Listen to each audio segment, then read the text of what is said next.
Good afternoon, everyone. As we're coming in and getting settled, some people have already mentioned that they already have questions for our speakers. And so Becky, who's here in the purple, is that a purple sweater? Brown, excuse me. What color are we? Wine colored sweater. I think I'm seeing some purple in there too. She has note cards and golf pencils. So anytime as they're speaking, if you want to raise your hand, we'll come around with the note cards and then we'll be collecting them for questions at the end.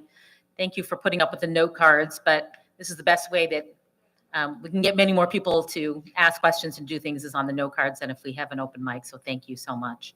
We're just going to get started in just a couple minutes here.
Yeah, I should have watching the Lori try to hear something singing around here.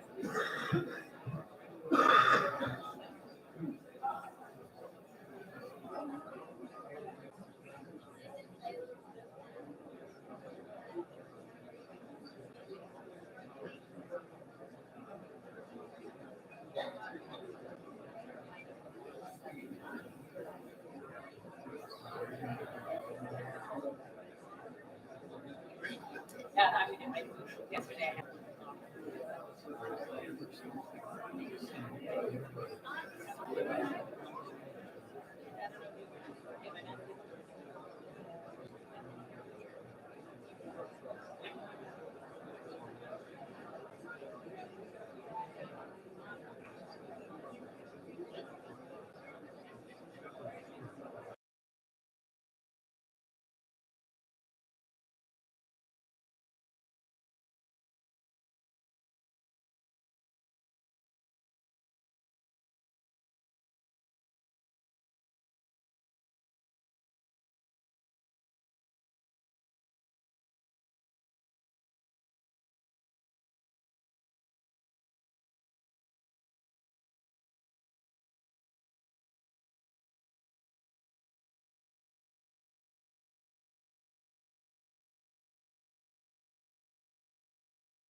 I hope you feel a spirit of love in here because it is a place of love. It starts from God and it flows through us. And I don't mess around with it. I'm really serious about loving people. And that's why our arms are open. Whatever we can do today to serve you, that's why we're here. Just want to give a word of prayer. Father God, We thank you, Lord, for this moment in time. Thank you for these gentlemen that have come to share with us. Thank you for every individual that's sitting in these pews to hear, to learn. And God, what my prayer is today is that what we hear, what we learn, what we discuss, that we will use it for your glory. You meant for all of us to be free. You never wanted us to destroy one another.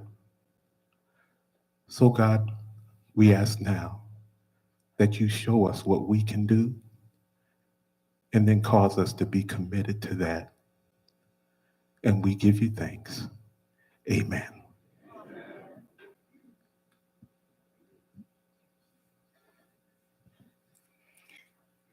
Thank you, Pastor Carlos and the Faith Temple for hosting us and allowing us to use this beautiful space. I'm Rabbi Andrea London from Beth Emet Synagogue and part of the planning committee. The event these last 2 days has been organized for the Evanston Interfaith Clergy. It's really an honor and a privilege to be part of that amazing and esteemed group of clergy who are creating space in our community for learning together and to support people pastorally and emotionally. We are a very lucky community to have such an amazing clergy group, and I feel personally blessed to serve with them.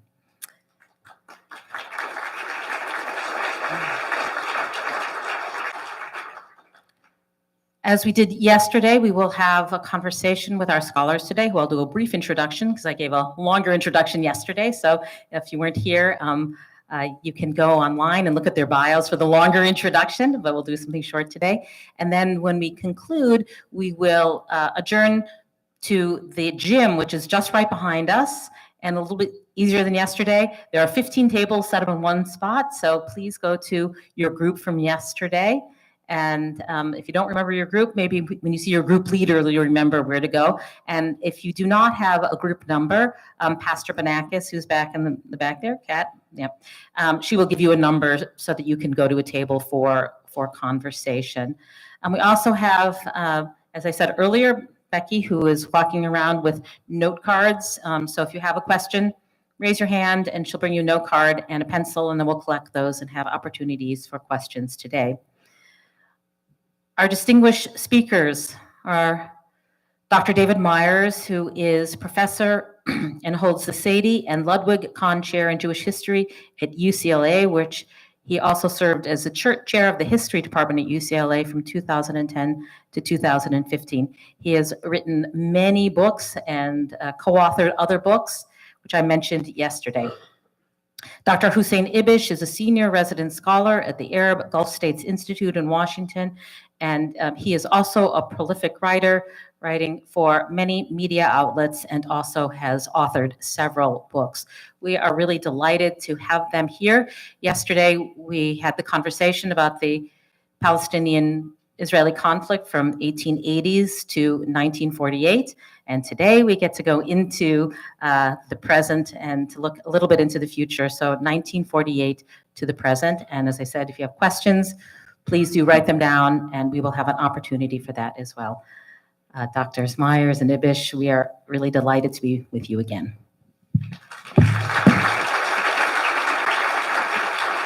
Good afternoon, everybody. Can you hear me in the back? Great, thank you.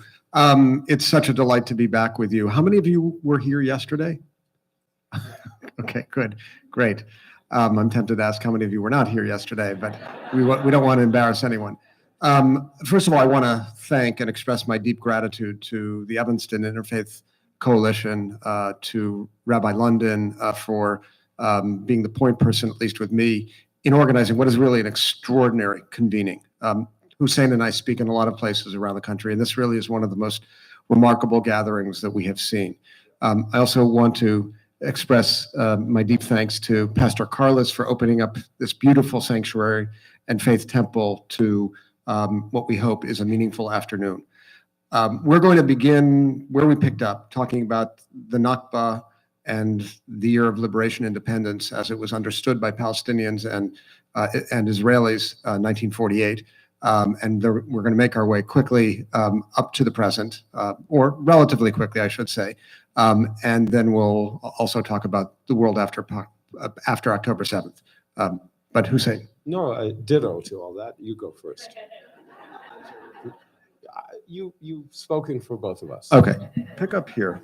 All right, I will then. All right, so as we described yesterday at the end of our session, 1948 was the culmination of a long brewing confrontation that turned into a conflict, a civil war, and then a regional war, and ended with the kind of deliverance of Jewish people, especially who were Zionist inclined, and certainly the Jewish population of Israel, through the creation of the Israeli state and the dispossession and exile of the Palestinians who lost their society. Not only did 80% of the Arabs in what had become, in a few months, the state of Israel, find themselves displaced, either expelled or fled, and in all cases not allowed to return on pain of being shot summarily at the border as infiltrators.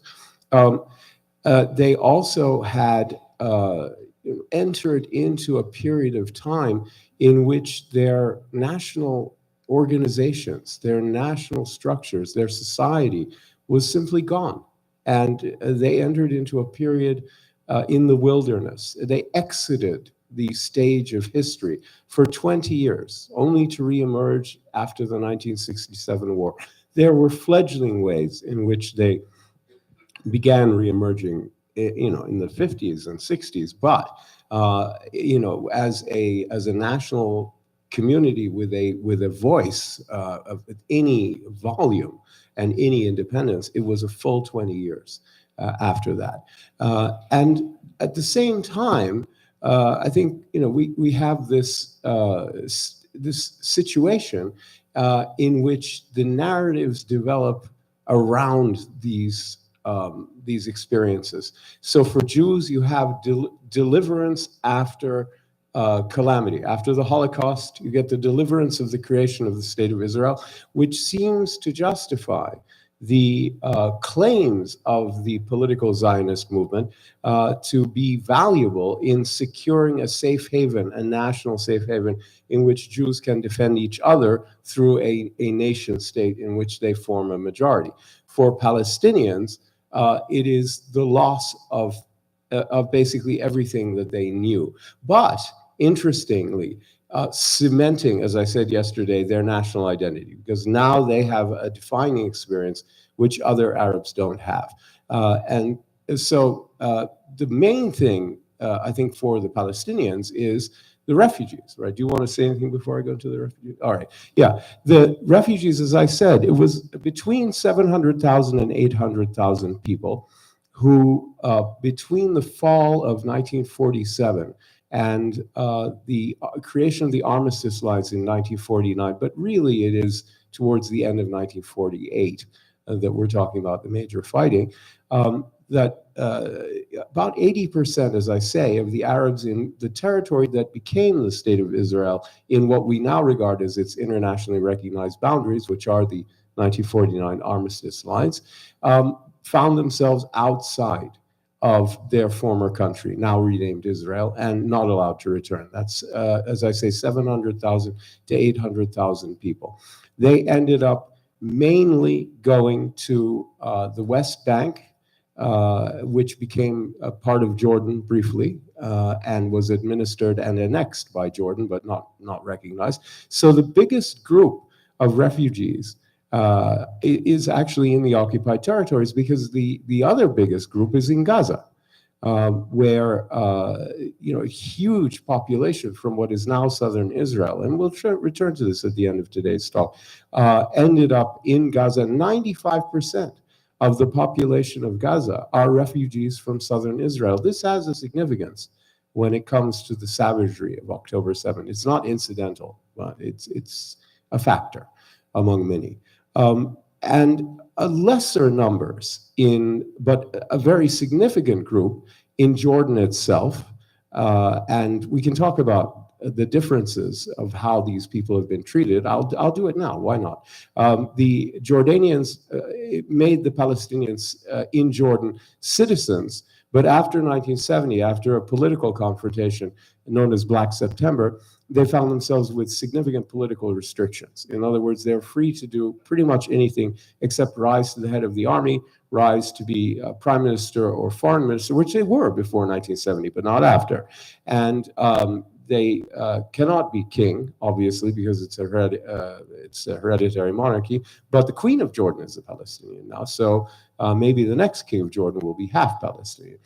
Smaller groups in Lebanon, where they've faced a lot of restrictions that, again, are reminiscent of systematized sort of almost ethnic discrimination. They've been not allowed to enter into certain professions, really restricted. And the Christian refugees over time almost all became naturalized Lebanese citizens, but the Muslims almost never did.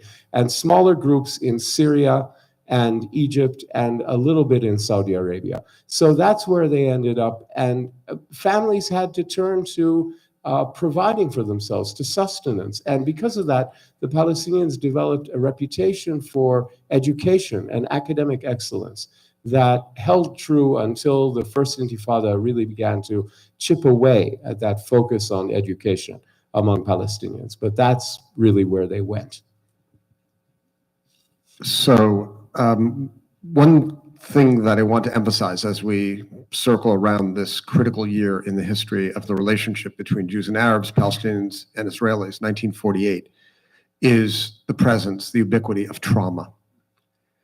The trauma that Jews felt from the shattering experience of the Holocaust, when nearly 1/3 of the Jewish people had been murdered, and the resulting trauma, and in some important sense, causally linked trauma of the Nakba of Palestinians. So one way to understand this conflict is a collision or intersection of traumas. And I think this is very important for our understanding of October 7th and its aftermath, a retriggering of the traumas, the two huge collective national traumas that were so amply present in 1948.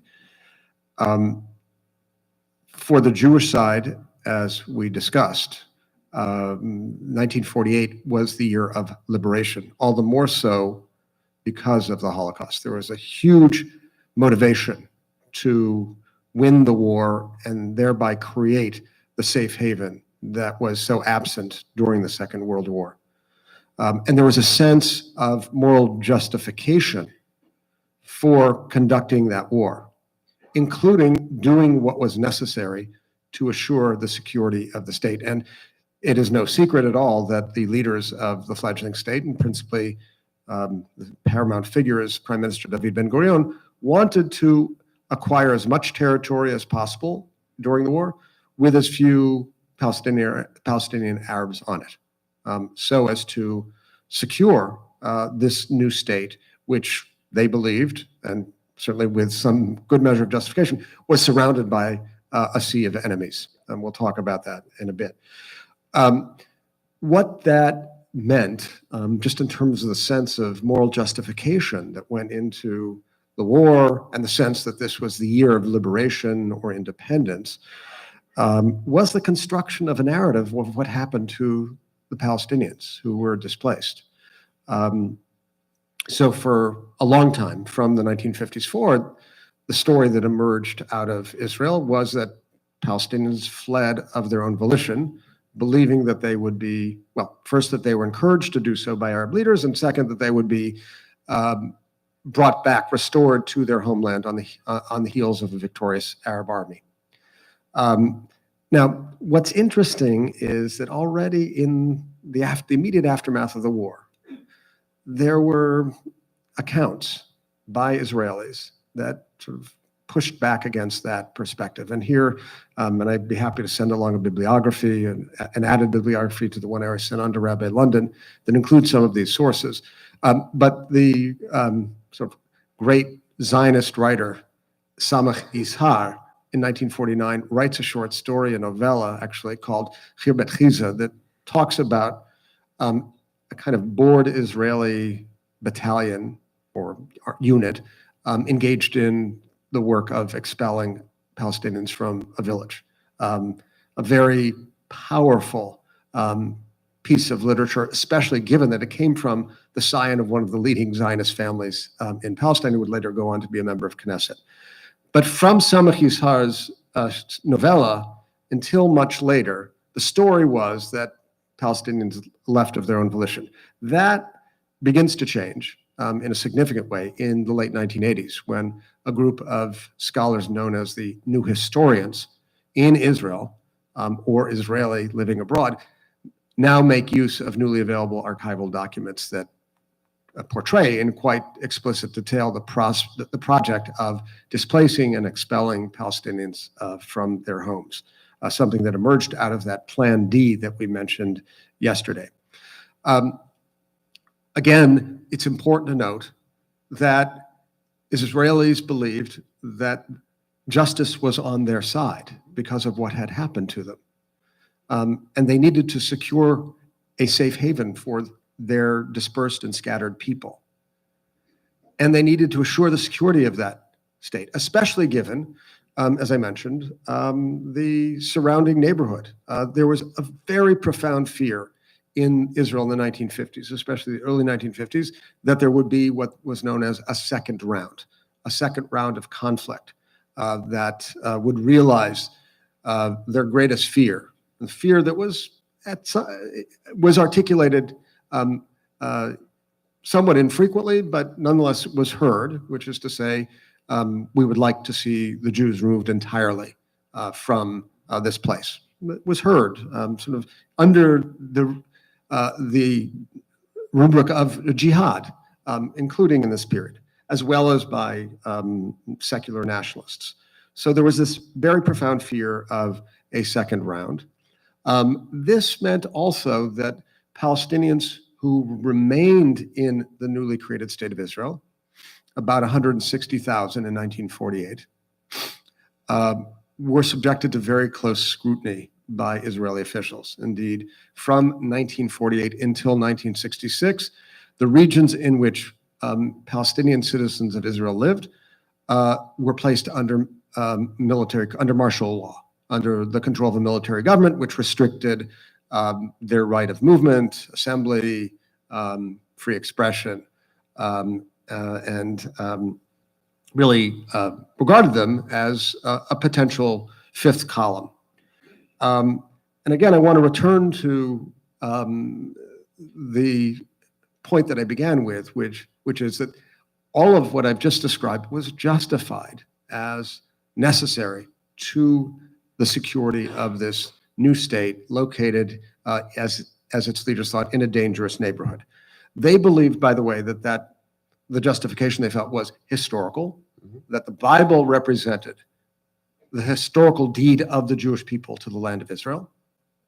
They believed it was legal, going back to the Balfour Declaration, and we mentioned the wholesale incorporation of the language of Balfour into the British mandate, and then United Nations General Assembly Resolution 181 on November 29th, 1947.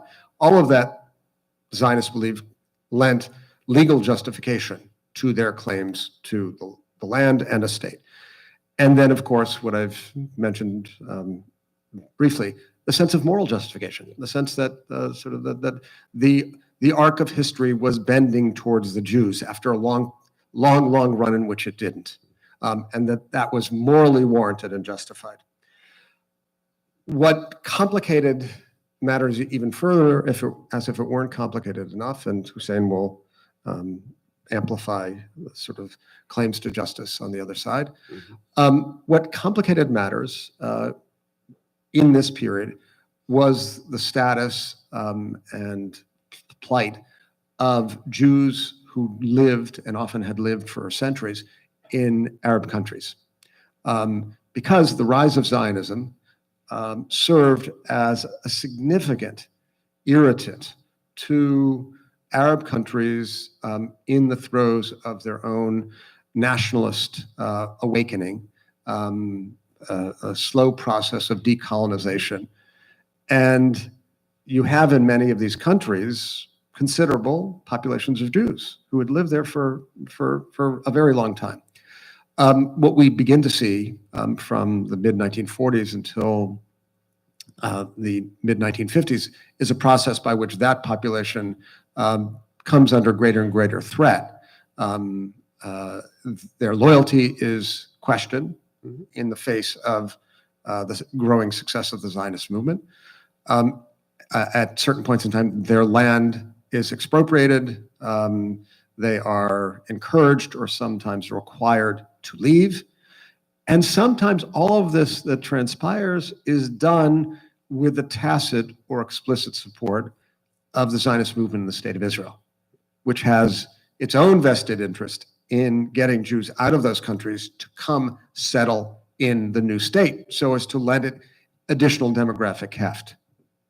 Very complicated array of factors, but all told, 850,000 Jews from Arab countries leave, oftentimes under conditions of coercion.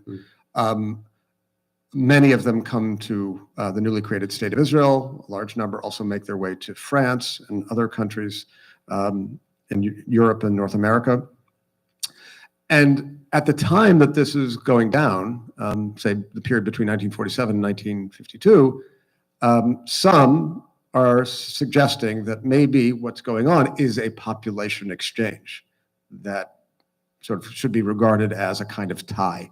Sort of a great sorting out. Yeah. So you have 700 to 800,000 Palestinians displaced. You have 850,000, or at that time 700,000 or so, Jews from Muslim countries who, from Arab and Muslim countries who have left or were encouraged to leave.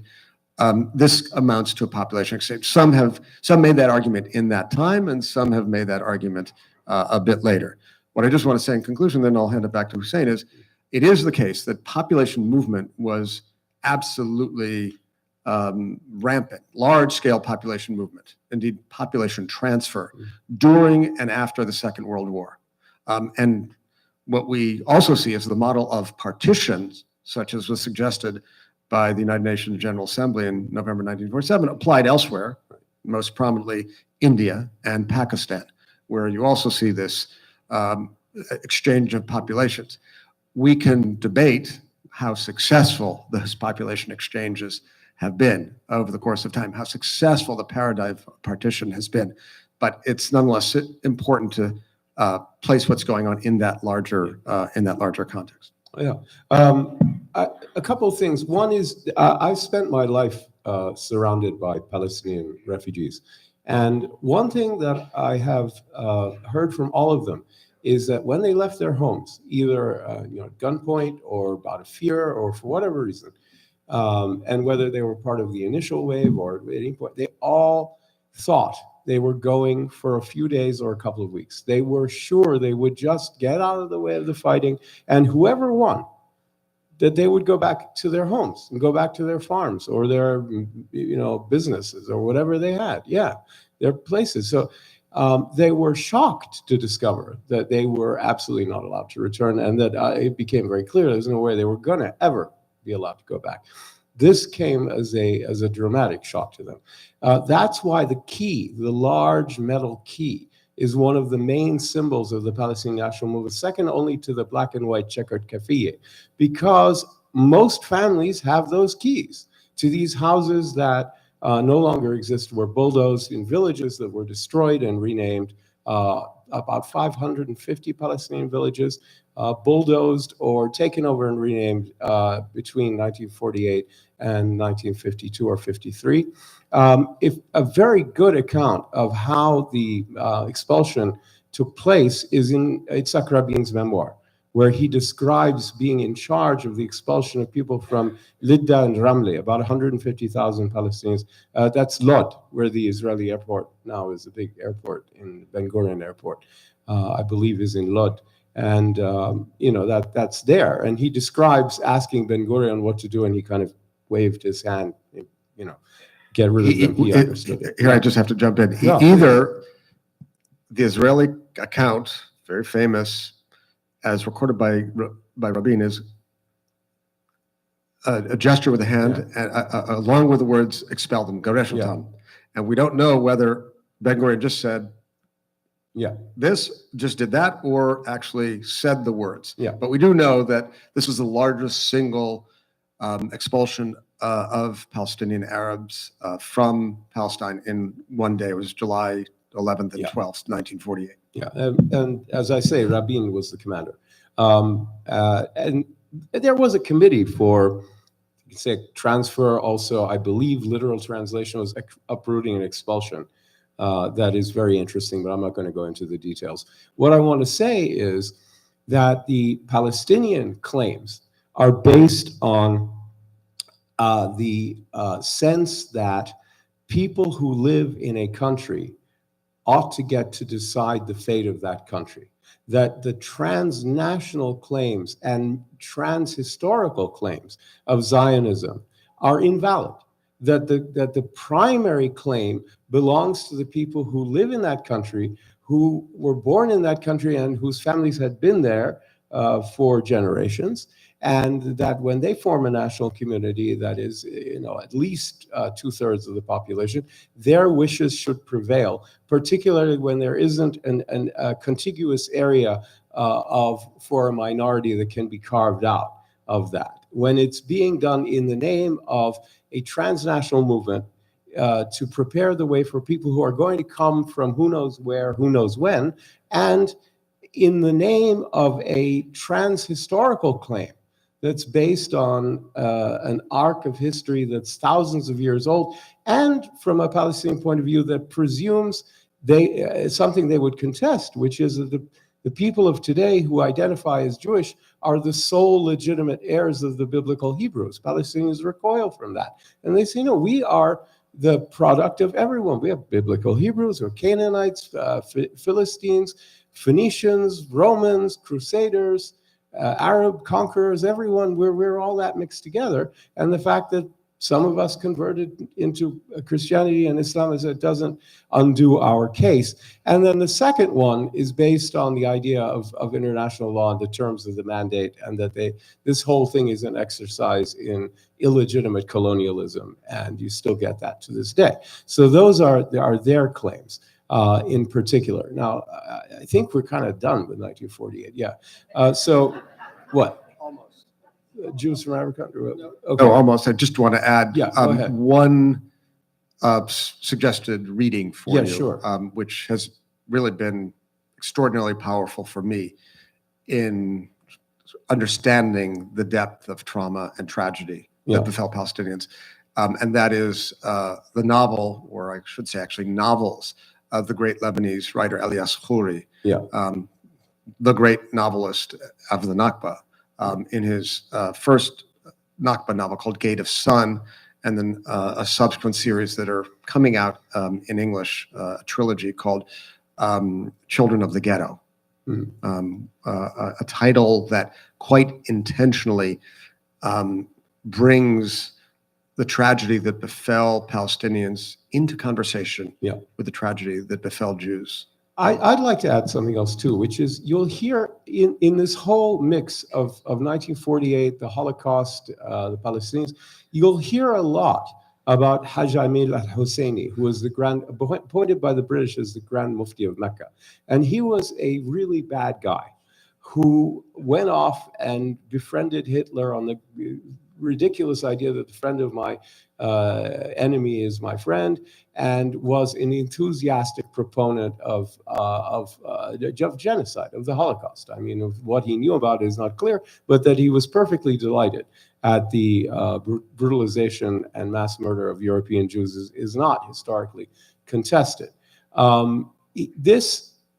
And in fact, Prime Minister Netanyahu now says, oh, Hitler only wanted to expel Jews. It was Amin al-Husseini who convinced him to kill Jews. This is absurd. This is ludicrous. I mean, Amin al-Husseini was a footnote of a footnote of a footnote in Nazi Germany, and not a figure taken seriously. They wanted to use him to recruit Albanian Muslims and Bosnian Muslims to serve in the SS. It's just absurd. But the thing about it is, what you need to know is, this killed his career.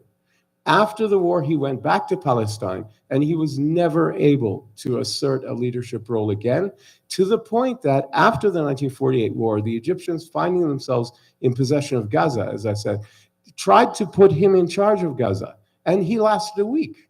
Nobody would deal with the guy, and he died a broken and forgotten man.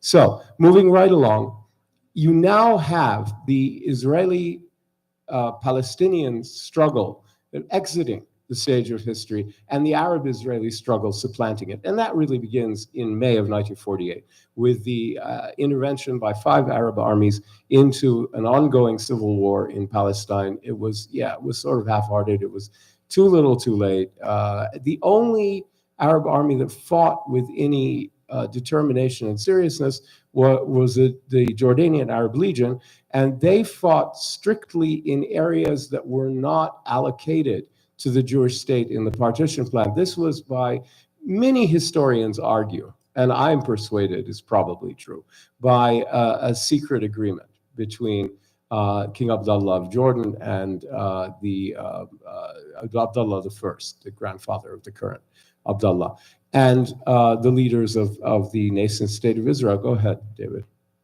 Just adding a literary reference to what Hussein said, a book called Collusion Across the Jordan by the historian Avi Shlaim, Shlaim. Yeah, and that's where the case is made in its strongest. And he was taking things that had been sort of rumored and putting meat on them bones. It's a good book. I'm persuaded by it. It's probably true. Seems to be true. And it would explain why the Jordanian Arab Legion, fought hard and retained East Jerusalem and the West Bank, but didn't go further when they really might have been able to, but they didn't. So you have then the emergence of the Arab-Israeli conflict with a group of frontline Arab states, Syria, Lebanon, Jordan, Egypt, and Iraq, confronting Israel, surrounding Israel and confronting Israel. Iraq's a little far off, but it's part of the mix. And the Palestinians dispersed with no national institutions and nothing, and each family fending for itself, wherever they happen to be. All right, so what ends up happening is that the emergence of the conflict with Israel plays directly into the hands of Arab nationalism in general and the politics of Gamal Abdel Nasser, the dictator of Egypt. He was a very charismatic, very skilled demagogue, great at giving speeches and not much else. I guess he was pretty good at seizing and holding power, but he was a terrible leader, I think, domestically and internationally. But he cast a spell over the Arab world with his words and the soft power that Egypt projected through its cinema, its great singer, Kulthum, and in Sawt al-Arab, which was this huge voice of the Arabs, is this huge radio station that beamed everywhere. They would combine Nasser's speeches with Kulthum's amazing performances of songs that would go on for 45 minutes or an hour and a half, which Israelis used to listen to. And as soon as she was done, they would turn it off, because they were going to get a bunch of propaganda in Arabic, which most of them didn't understand. But the point is that he had the Arab world in thrall. And this builds up, and he gets even more browning points in 1956. When Israel, in a secret tripartite agreement with Britain and France, invaded Egypt. And the point of the exercise was to reverse the Egyptian nationalization of the Suez Canal, which the British and the French had vested interests in. Was essentially run by the British, built by the French, and they were not interested in letting these jumped up Africans and Arabs take their lovely canal from them. And what was really interesting is that while the plan was that Israel would thrust into the Sinai, grab the Sinai and the Suez Canal, the British and the French would intervene to separate the warring factions. The Israelis would keep the Sinai, the British and the French, especially the British, would get the canal back, and the Egyptians would be put in their place with a good kick in the butt. And what went wrong with this plan was nothing on the ground, but the change in the international landscape, where Britain and France were fading as imperial powers and being replaced by the bipolar Cold War order, defined by this rivalry between the United States and the Soviet Union. And President Eisenhower put his foot down, kind of basically exposed the plot and demanded the Israelis withdraw, which they did from Sinai. This is the last time the United States has compelled Israel to withdraw from anywhere.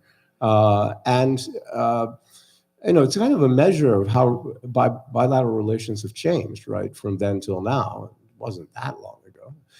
But what you end up with then is Nasser being able to claim credit for a victory that wasn't his, right? And you get this surge of pride. We did it. We pushed them back. They had to come to heel. Even if it wasn't our army's victory, at least the moral virtue of our cause forced both the Americans and the Russians to come in on our side, blah, blah, blah.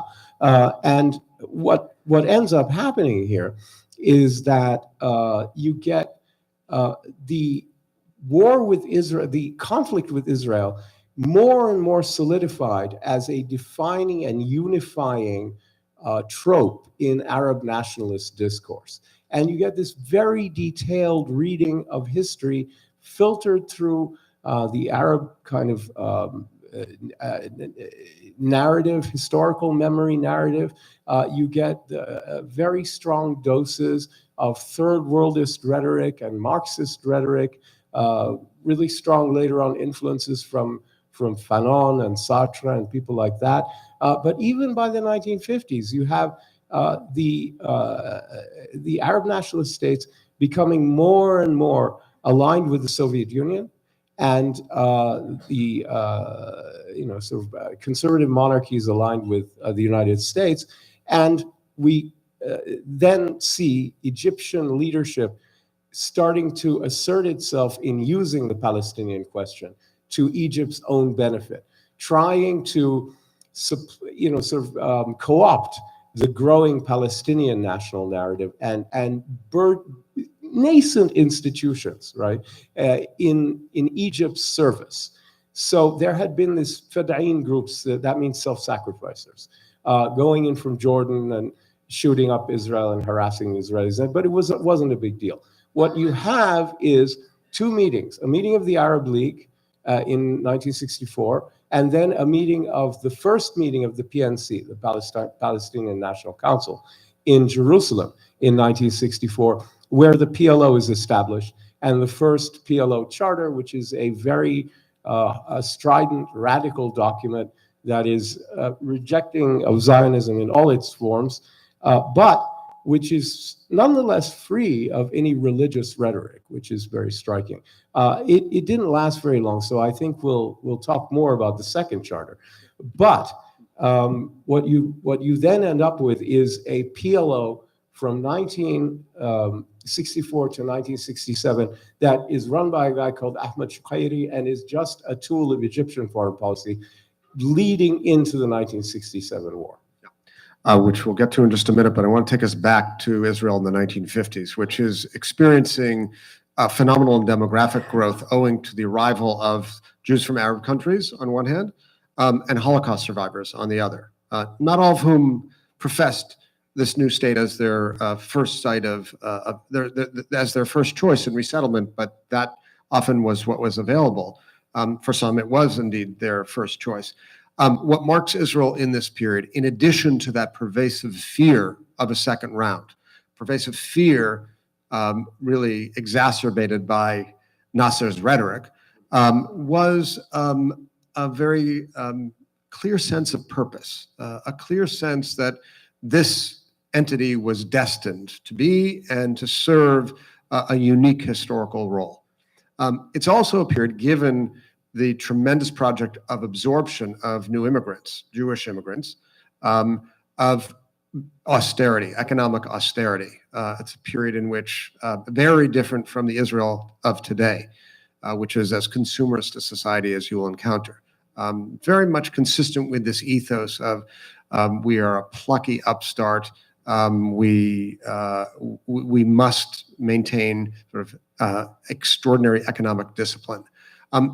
I might also add that the process of absorption revealed very deep intra-Jewish distinctions and sources of bias and discrimination, which is to say that the Ashkenazi elite, the elite of Jews from European countries, felt that those arrivals from the Middle East and North Africa were really culturally inferior.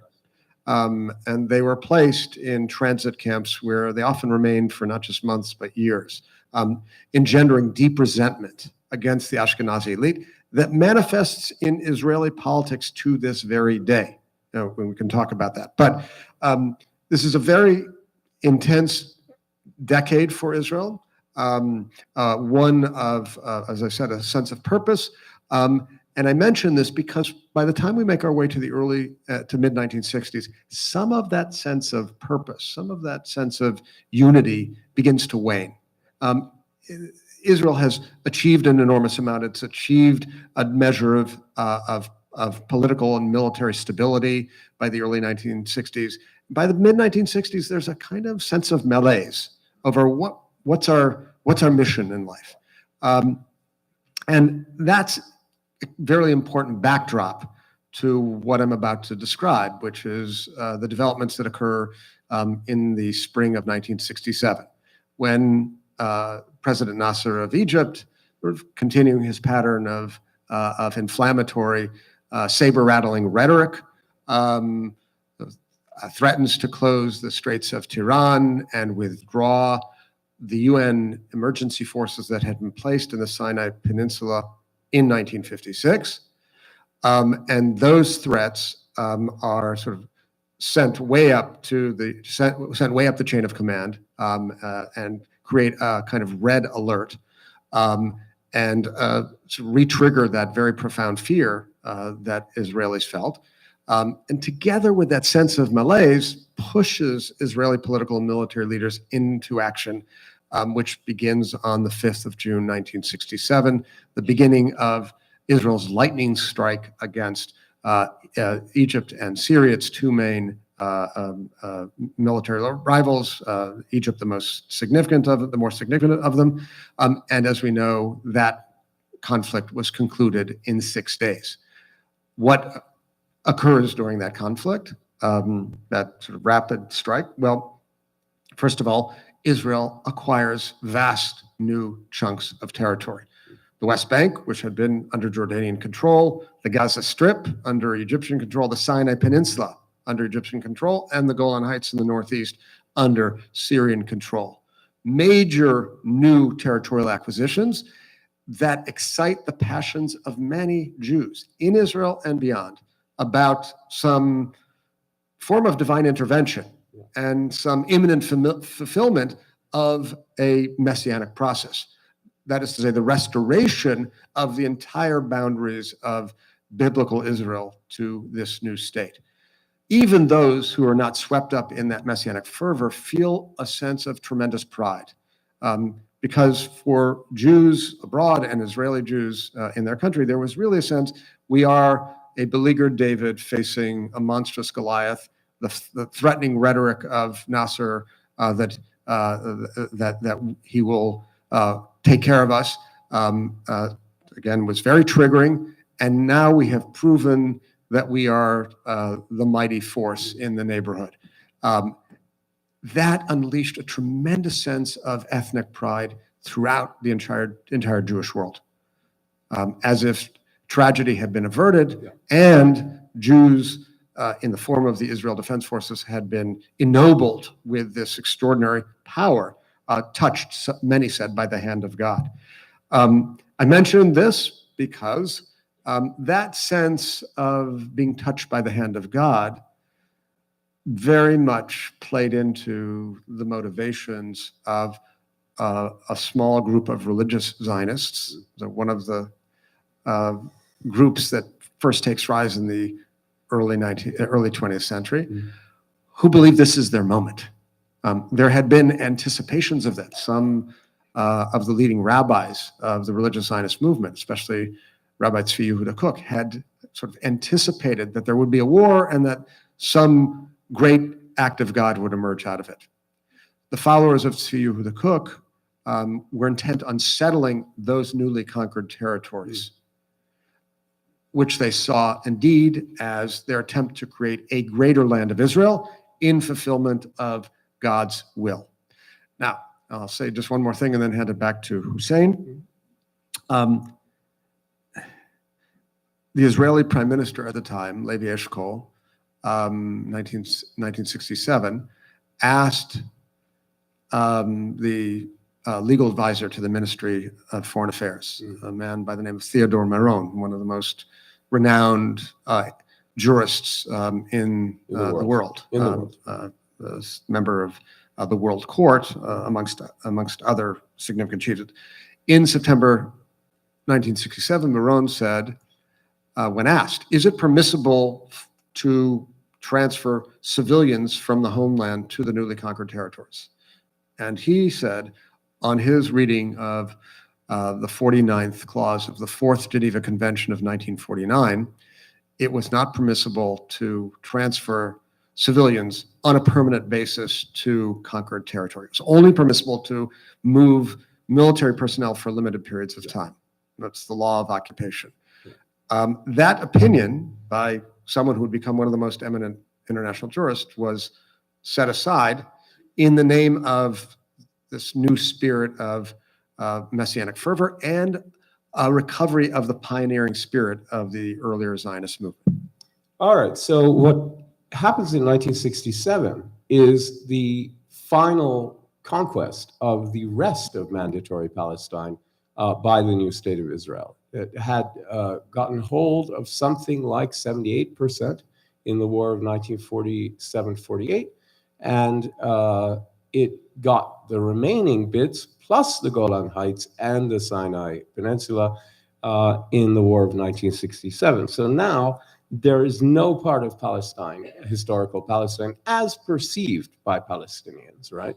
And no part of mandatory Palestine under British mandate from the League of Nations that is not ruled by Israel. And given that it's from 1967 until today, we can say part of the de facto state of Israel that has existed for the big majority of the history of the state of Israel. So that's, I mean, there are many ways of interpreting that, but that's certainly how I would put it.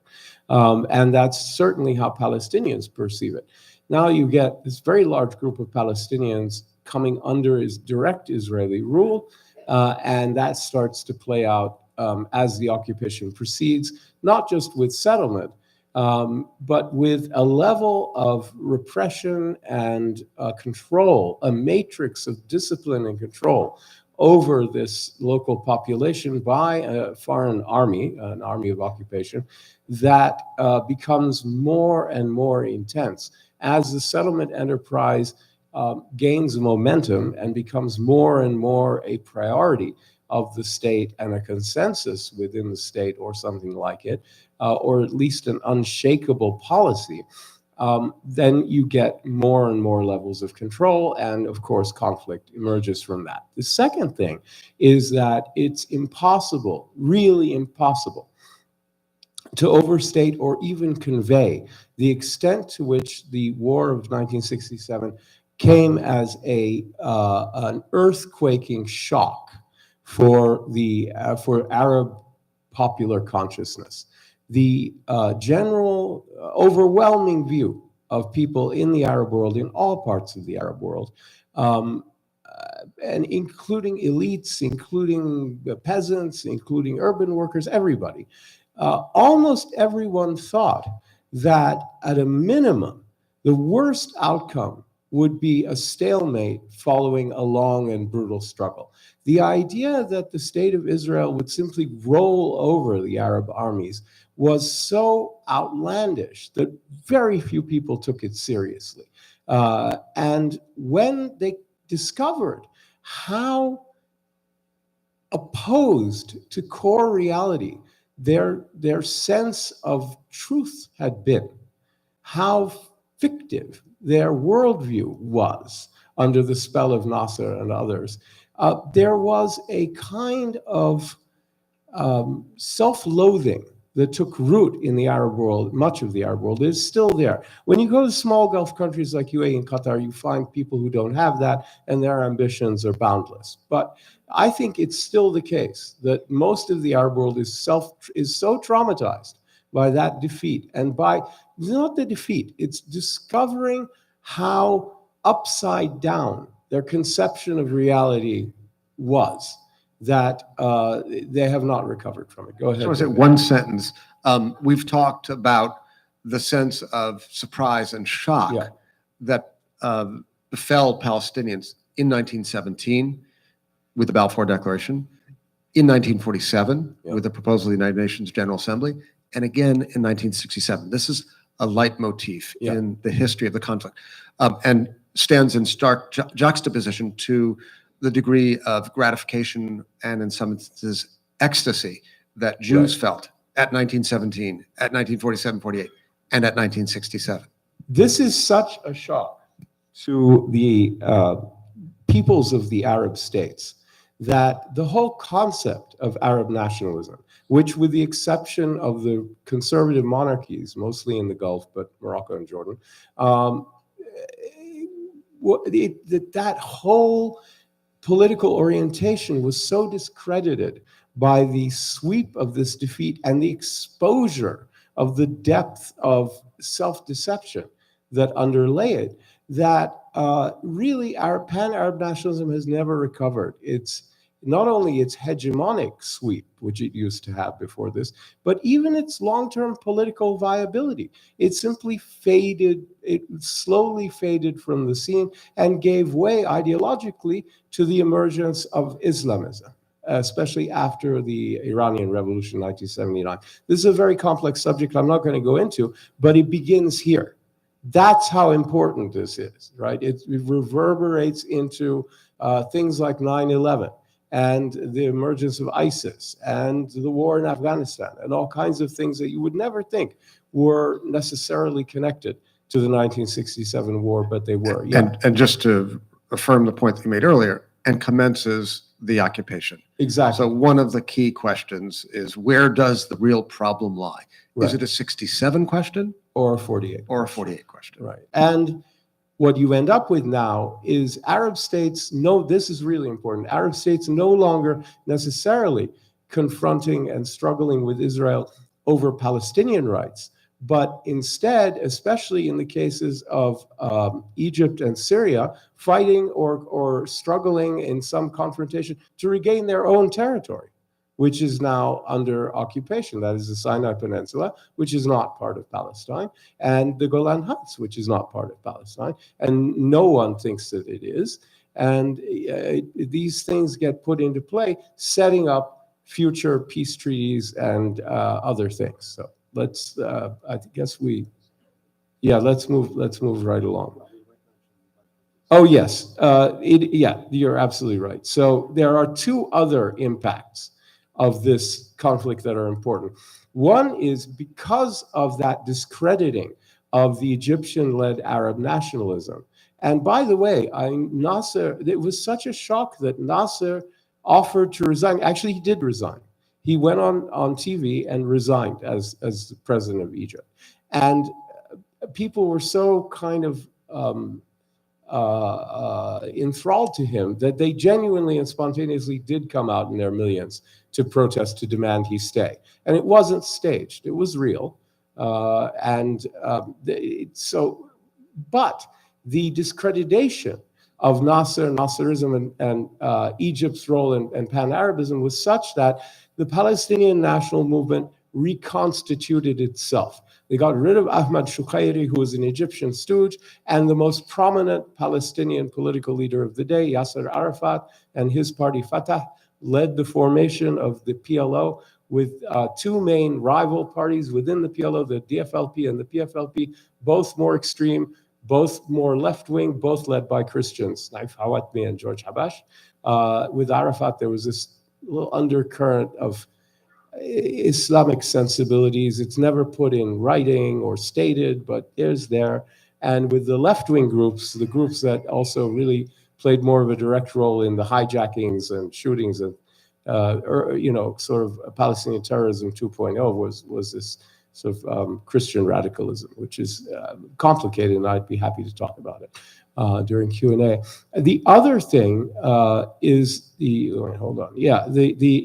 emergence of the formula of land for peace, because now you have a distinction between areas under Israeli occupation and the armistice lines of 1949, which, after Israel was granted membership in the UN General Assembly, became the de facto borders of Israel, internationally recognized borders of Israel. So you get a resolution, crucial resolution, from the UN Security Council, which is 242, which continues to be the bedrock of a most reasonable peace formula. And what it says is that all states have a right to live in peace and security and free from threats and coercion and whatnot, which is the peace part. And also that Israel must withdraw from territories occupied in the recent conflict, meaning in 1967. That's the land part. So that, in other words, the Arabs have a responsibility to recognize Israel and not threaten it, and the Israelis have a responsibility to withdraw from territories occupied. Now, there is this argument about the missing word "the" or "a," or is it all territories, some territories? Can Israel keep what it wants to? But in the preamble begins saying, reiterating the principle of the inadmissibility of the acquisition of territory by war. That would seem to settle the matter, as far as I'm concerned. That's a lot more important than the presence or absence of a definite article. Go right ahead, David. Oh, I am. Okay. Oh, that's right. Yeah. Okay. So now, right. So now we have a situation in which the Arab states are trying to regain, not trying to reverse 48, but trying to regain their own territory. And the Egyptian president, after Nasser died, Anwar Sadat, another general and his deputy, reached out to Israel many times secretly with proposals. The Israelis weren't interested. And it seems clear to me that Sadat had the idea that another war was necessary to get to where they needed to go. Whether that's true or not, what happened in 1973 was another war between Israel and the Arab states. But in this case, the goal was pretty clearly for the Syrians to regain the Golan Heights and the Egyptians to regain the Sinai Peninsula. And it was quite successful at first, but as the Israelis gathered themselves and the Americans intervened, after giving them a little time to sweat on their behalf, the Israelis reversed things, and there was a minor territorial gain in the Suez Canal area by Egypt. It was very restorative to the Egyptian amour propre. Their sense of dignity, their sense of self-worth was partly restored. And the Israelis were given a shock, because if it hadn't been for the Americans and some good generalship and some good luck, they'd have been in very serious trouble, at least when it came to holding on to occupied territories. And it was there was a sense of invulnerability and invincibility, I think, that had taken hold in some parts of Israeli society. It got shaken up. And so what that set up then was a situation in which three things happened. One was the Egyptians were ready to negotiate with Israel and make concessions without feeling castrated, without feeling emasculated. And the Israelis maybe were reminded that making a peace agreement with their neighbors was actually a good idea, and that they could actually lose wars in the future, and that they weren't going to be supreme and superior under all conditions forever. And the United States had emerged through the best diplomacy of Kissinger's career, possibly the only really good diplomacy of his career, I would think. But he really did do a good job of maneuvering the United States into the position where the Russians were out. The Soviet Union was completely marginalized, and everybody ended up wanting to talk through the United States. So that takes us to the Camp David peace process, if you want to talk about that briefly, or pass right through it. No, I will just say a word about it. The formula of land for peace is what was on offer at the first Camp David, and became the basis of the treaty signed between Egypt and Israel in 1978, implemented in 1979 under the stewardship of President Jimmy Carter. what is interesting about that is it brings to an end, in a formal sense, that second era that we've talked about, the conflict between Israel and the Arab states. So the first era of conflict from 1882 to 1948 is the conflict between Jews and Arabs over control of Palestine. The second is the conflict between Israel and the Arab states. And with the signing of the treaty, we now open the third chapter in the conflict, that between Israel and the Palestinians, who now return in rather full force to the stage of history. Exactly. One of the ways in which there are discussions at Camp David about what shall we do with Palestinians, which is secondary in significance or tertiary. It's to all the in main an annex. It's not even in the treaty. It's an idea that Israeli Prime Minister Menachem Begin thought he could solve by according to Palestinians in the occupied territories, local autonomy. Each kind of town or village or village leader would have autonomy.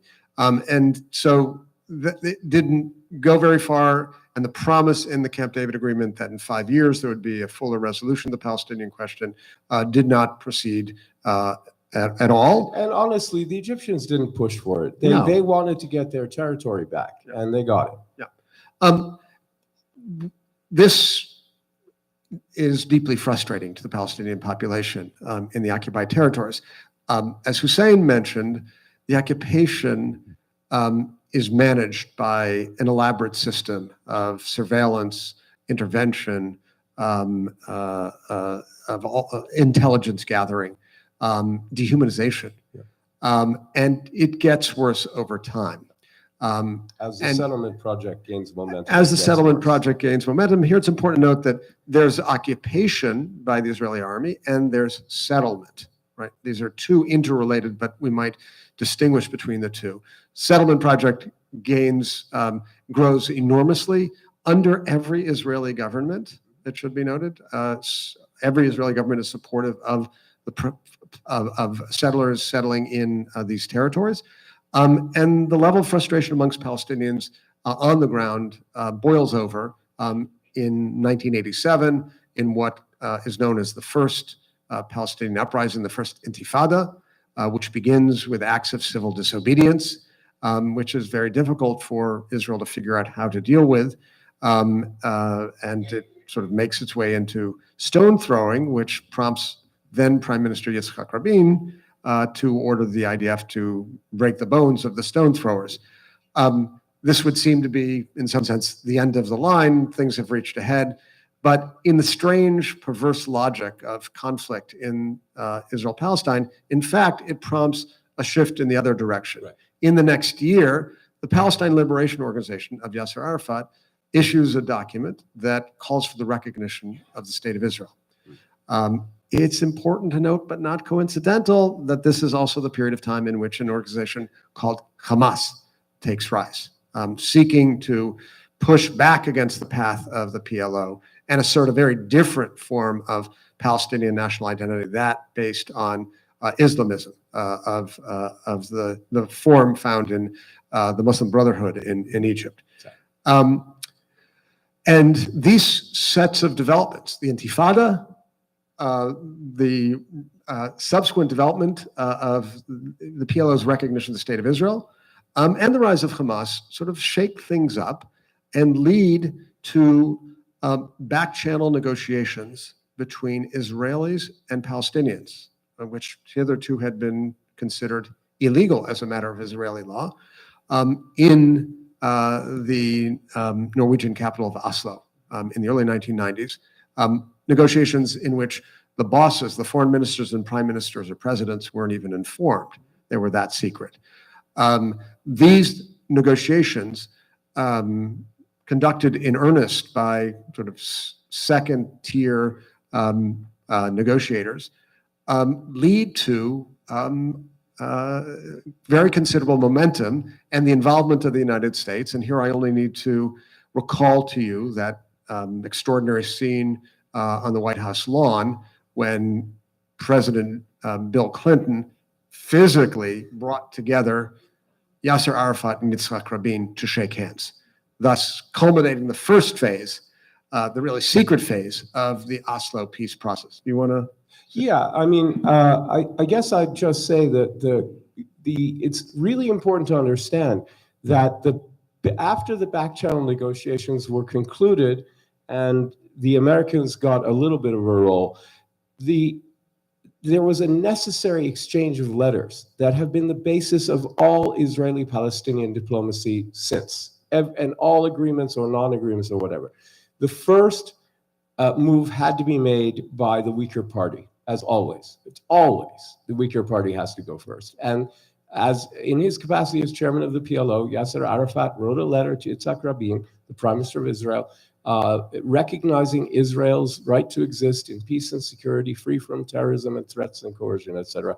In other words, the uncontested diplomatic representative of the Palestinian people, the Palestine Liberation Organization, recognized the state of Israel, and they have never gone back from that since then. That is the case till now. Rabin replied on behalf of the state of Israel that Israel recognizes the PLO as a legitimate interlocutor and undertakes to enter into negotiations with it. So there is, you would note there, a kind of asymmetry in what was exchanged. Right.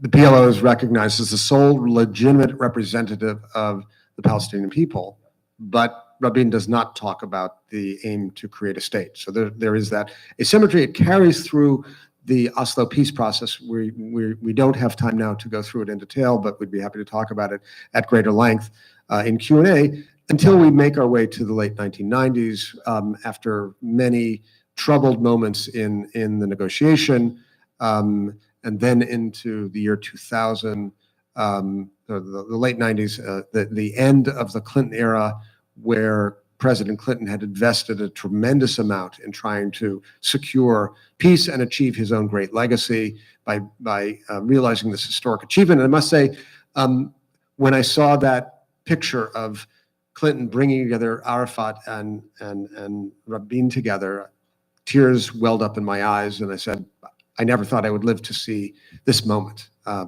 And I saw that moment, but there were subsequent moments. I was a lot more cynical, and I'll give you the two reasons why. Because I knew the document, number one, did not have the creation of a Palestinian state as an end goal. So you have these two extremely asymmetrical powers. Probably one of the most extreme instances of powerful versus weaker parties in the modern world ever negotiating anything, and you don't have an agreed end goal. So how are we going to get to that end goal? And in fact, we never did. And then the other thing, the killer for me, was there was no restriction on Israeli settlement activity.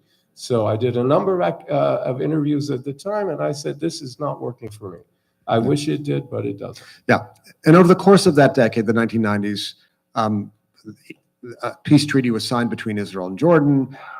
There were further rounds of negotiations, but trust began to fray on both sides. And in the last weeks of January 2000, when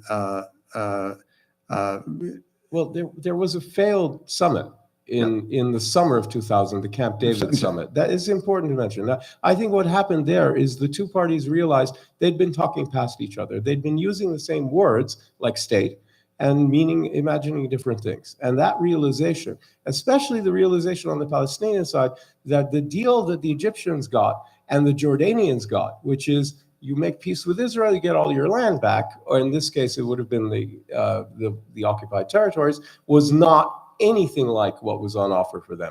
And it was a big shock. Yeah, and following that, for reasons that we can explain, and there, as with every chapter in the story we tell, there are competing narratives. But there's a definitive version in the Mitchell report. Yeah, anyway. The second Intifada breaks out, the second Palestinian uprising, and this one is significantly more violent than the first. There's an attempt to forestall its full unleashing in the last weeks of Clinton's presidency in January 2001, sort of a final frenetic diplomatic push that doesn't succeed. And we have really a brutal conflict breakout, military conflict breakout. Palestinians engage in armed struggle, oftentimes through suicide bombing. Israel cracks down with brutality, particularly in the West Bank. And what is very significant for understanding sort of where things will develop, many Israelis say at this moment, 2001, we now see the true intention of our enemy. Yeah. It is genocidal. They want to murder us. What we saw in the Oslo years was an illusion. Yeah. And it's at this point that we really begin to see a significant shift rightward in the Israeli Jewish population, which has remained the current to this very day. So exactly the same thing happened among Palestinians. They had exactly the same reaction.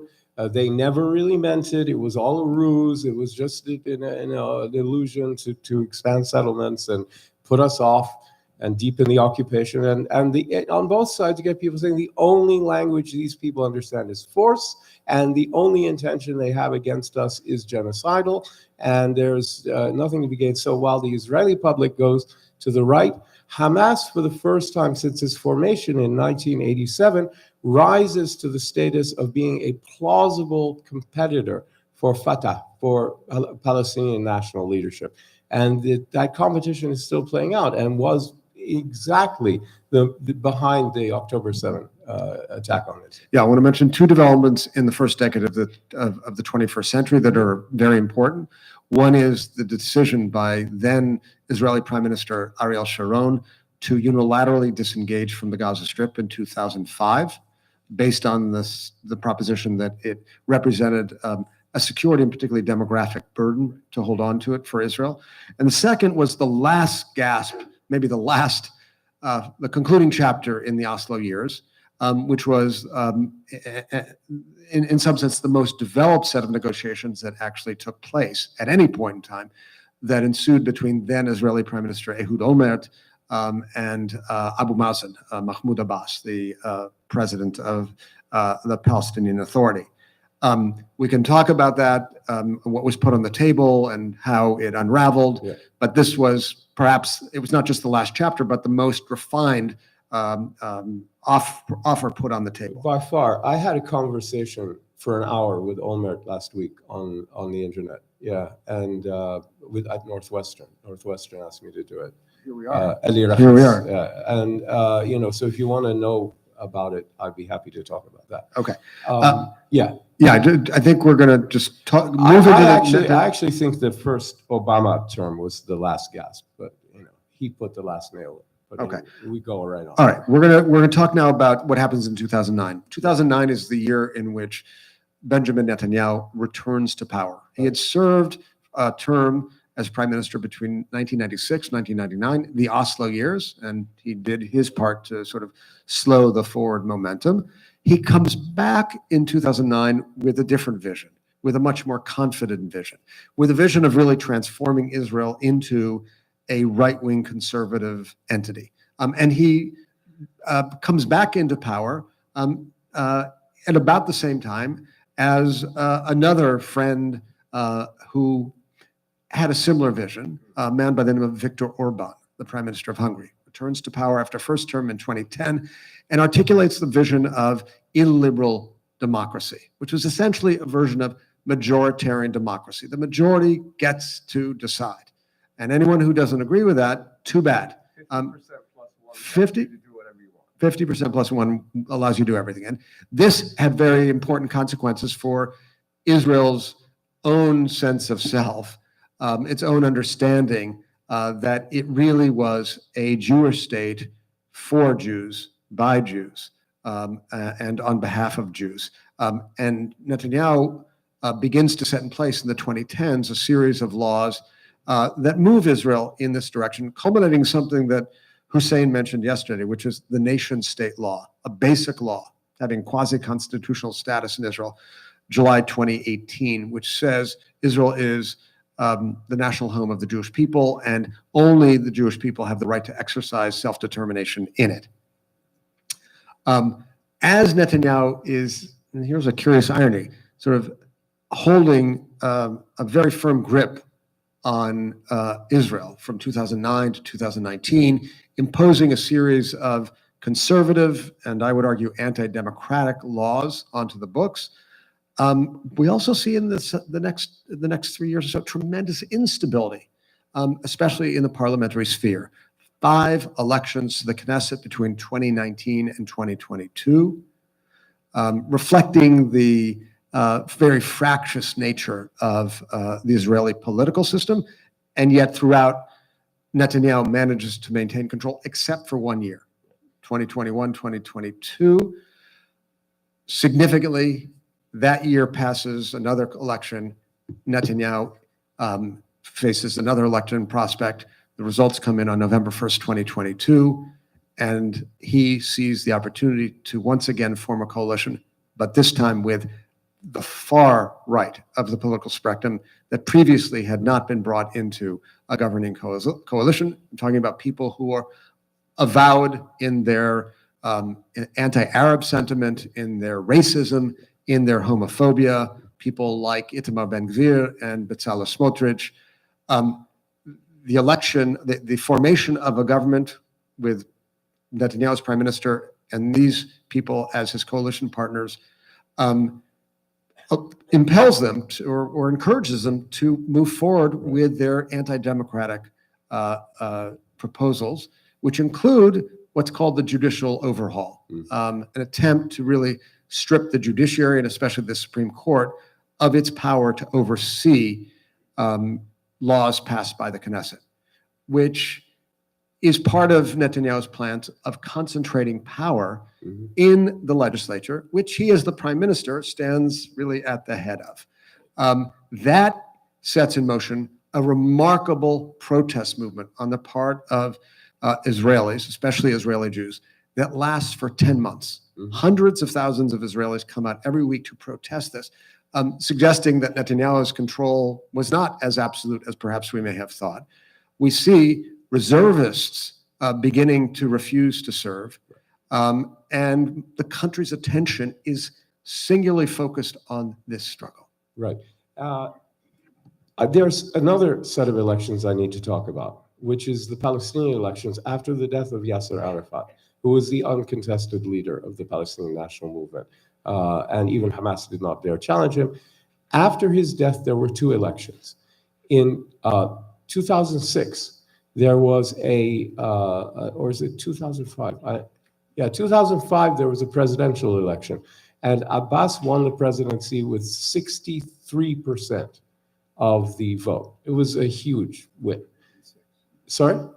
It may have been 2006. We'll fact check it. Yeah, and then the next year, in 2007, there was a parliamentary election where not Hamas, but Hamas-backed candidates, the candidates Hamas supported, because they reached out. It's too complicated. But anyway, Hamas-backed candidates won 44% of the seats in the Palestinian legislature. So you had divided government with a parliament dominated by Hamas and an executive dominated by, held by Fatah. And what ended up happening is that the Fatah group consolidated power in the West Bank. Hamas threw Fatah violently out of Gaza. They literally threw Fatah cadres off of rooftops to their death. And then they were expelled, rather less brutally, but still definitively, from the West Bank. And so you end up with the split between the West Bank and Gaza, which appertains to this day. There have been no more presidential or parliamentary elections because neither of those groups wants to test their popularity at the opinion polls, and they've been happy with their little fiefdoms until October 7th. This brings us to October 7th. And here I'll just say a few words of what was going on the Israeli side. So there was this protest movement. There was a huge pushback by Netanyahu to push through his judicial reform. There was a very concerted fear on the part of Israeli military leaders that the readiness of the military had suffered significantly from the judicial overhaul and its impact, especially on reservists. And there was an ongoing policy by Prime Minister Netanyahu to support Hamas by permitting hundreds of millions of dollars to come in from Qatar in order to diminish and weaken the Palestinian Authority, which was the address of the two-state solution, which Netanyahu, over the course of the 2010s, moved further and further away from. All of which is to say, attention was elsewhere, the military readiness was lowered, and we have the shock of October 7th. Do you want to say something? I want to talk about why Hamas did what it did. So the shock was not based on lack of information, right? Israeli intelligence actually did know that Hamas was training to do something and was thinking about maybe doing something, but they were convinced that it was a low-level thing, not a big deal, that Hamas was not going to do anything dramatic to put at risk its control over Gaza. There was this conclusion that we have had a divide and rule policy, as Netanyahu said. Anyone he told the Knesset members from his own Likud party in 2019 that anyone who opposes the creation of a Palestinian state, meaning us, has to support supporting Hamas and keeping them in power in Gaza and providing money to them. He didn't mean Israeli money, he meant Qatari money and other money, but not blocking their money. In other words, the whole point was to split the Palestinian national movement and cripple it with the secular nationalists in charge of the West Bank and in charge of the Palestinian diplomatic body, and these extreme Islamists in charge in Gaza at each other's throats. And I think you need to understand why Hamas acted the way it did and defied those expectations.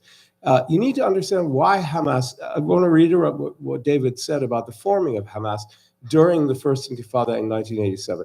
They were created by the Muslim Brotherhood in Gaza in order to take over the Palestinian national movement. The prime directive of Hamas from day one until now is actually not to do with Israel. The prime directive is power at home. People form political parties to get power, and you have to get power internally before you can try to project it externally. This is obvious. Hamas has been seeking to replace Fatah as dominating the Palestinian national movement. They want to get hold of the crown jewels, which is the diplomatic presence of the PLO in the world, the UN non-member observer status in New York, and 130 embassies and missions around the world. This is something the Palestinians have built over decades that Israel cannot take away from them. It's invaluable. Whoever controls it speaks on behalf of the Palestinians internationally. Fatah controls it, and Hamas does not.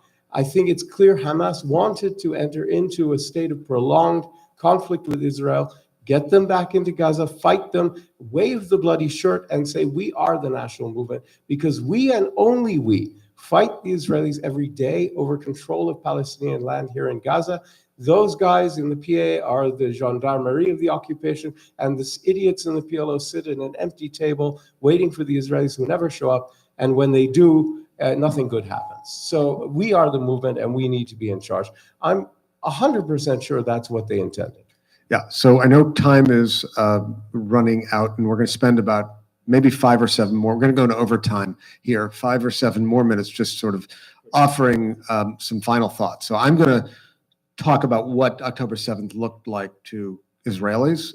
Hussein's going to talk about what the aftermath, the resulting Israeli military camp looked like, and then we'll just offer some very brief concluding remarks on where we might go from here. So, and I think what I'm going to say is something that Hussein and I, everything I'm going to say, I believe we fully agree on.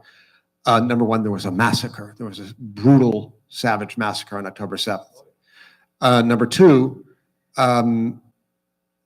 that represented, amongst other things, a staggering failure on the part of Israeli military, political, and intelligence leaders. I mean, incomprehensible, and we'll know more about it when the Commission of Inquiries when the Commission of Inquiry goes about its work after this war ends, and it should only be as soon as possible right now. I mentioned 1948 as a clash of national traumas. October 7th triggered Israeli-Jewish trauma in a way that has not taken place since the Holocaust. There is a sense of absolute emotional devastation that produces its own kind of blindness, an inability to see beyond.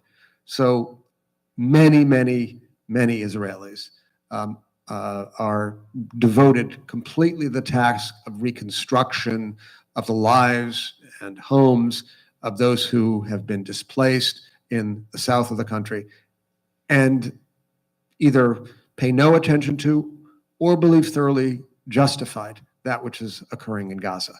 And I think this is, in the first instance, a reflection of the depth of the trauma.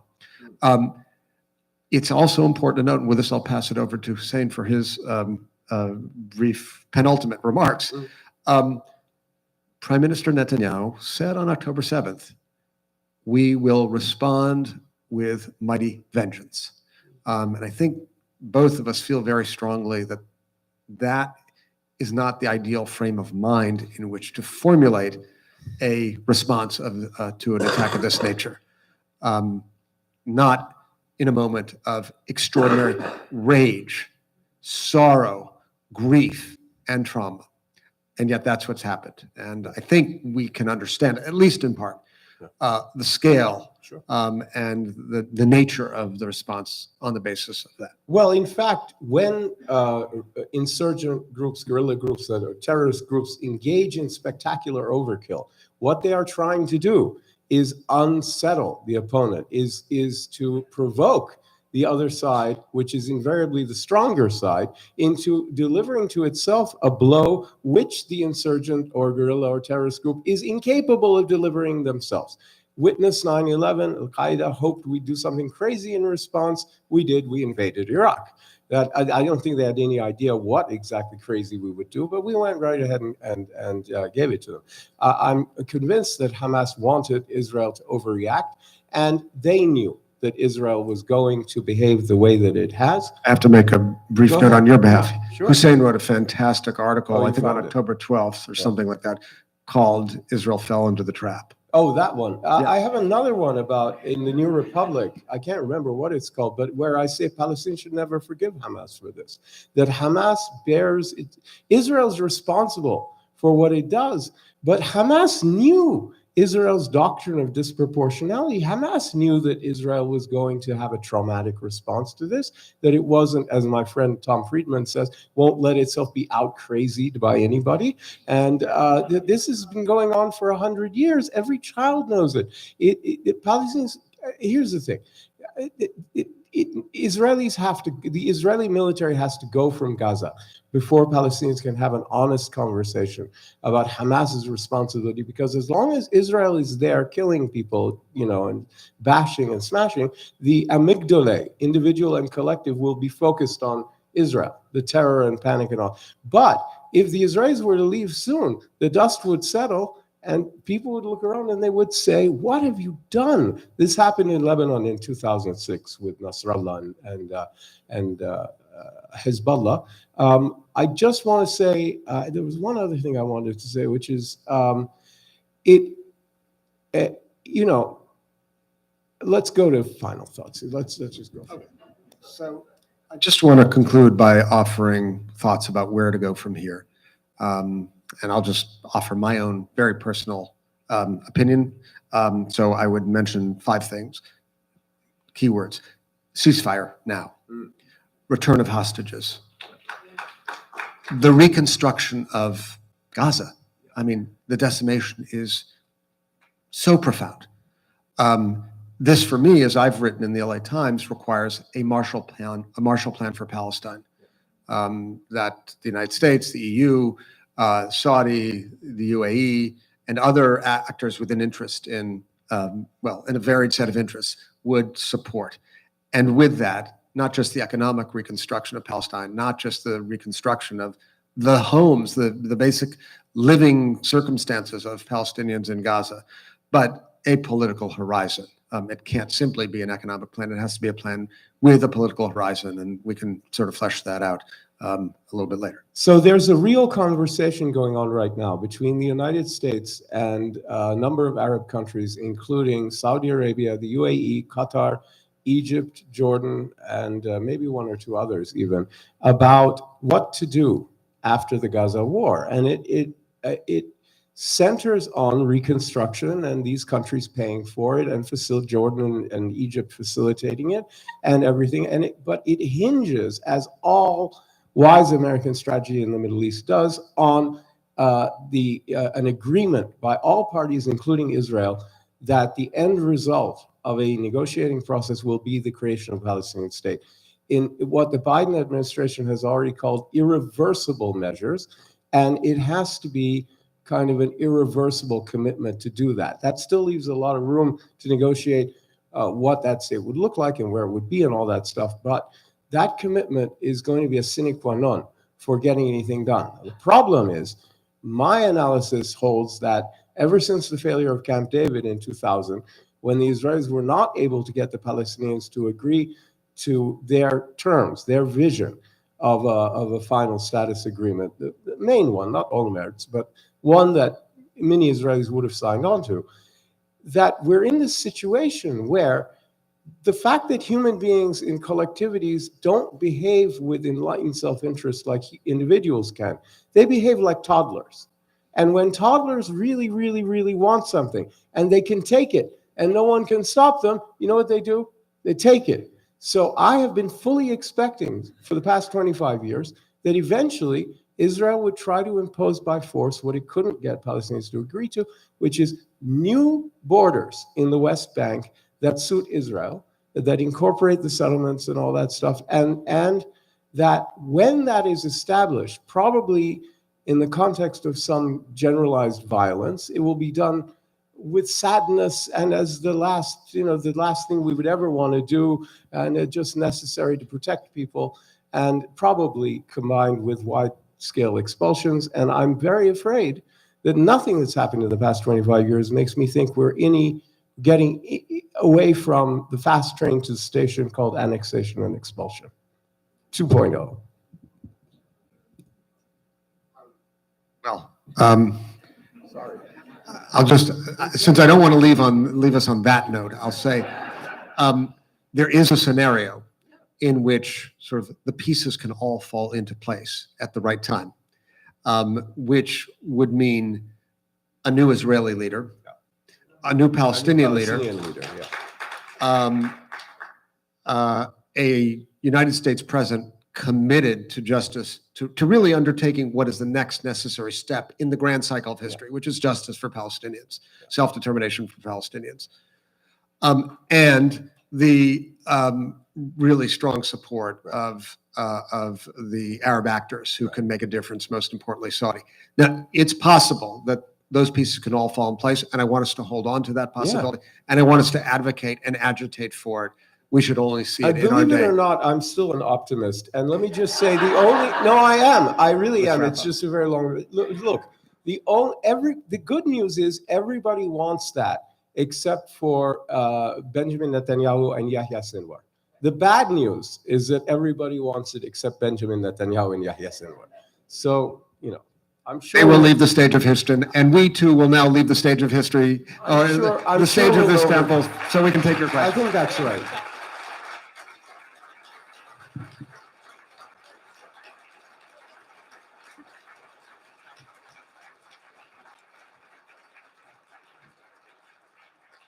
Thank you, Dr. Myers and Dr. Bish. We have several questions here. I'm going to try to lump them together in groups because I think they do fall in several different themes, and we didn't have a chance for questions yesterday. So we're going to go on for a little while longer, and then we're still going to go into our groups to process, because that's a very important part of what we're doing here, is having these conversations together.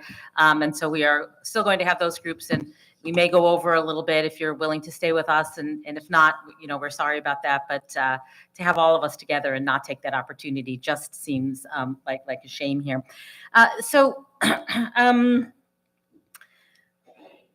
As you have ended talking about this issue, that many people, or most people perhaps, would like to see a resolution to the conflict, except for Benjamin Netanyahu and Yahya Sinwar and some of their acolytes, and that our president here has, been trying to push for a cessation of violence in a way that could move us to that next place, but hasn't been able to really be able to muster up enough strength to do that.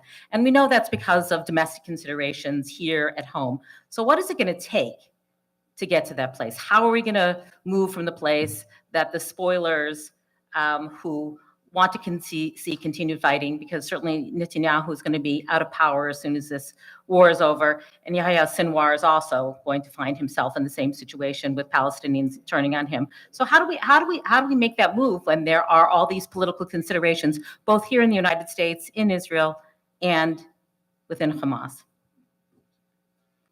I'll try and be very brief so that Hussein can say a word and we can have some more question discussion. I think the standard truism or wisdom may remain the case. You need really a second-term U.S. president to have the political wherewithal to make the kind of decisions that need to be taken, to have the chutzpah, to have the audacity, to do what is necessary, as my friend Nathan Thrall says, to apply power and leverage where needed, and not grant one of the sides carte blanche to do what it wants. I think this is going to require an American president who says to Israeli leaders, I'm afraid that what you're doing is not in the interest of the Palestinians or in your interest, and we're going to kind of alter the rules of the game. You're not going to get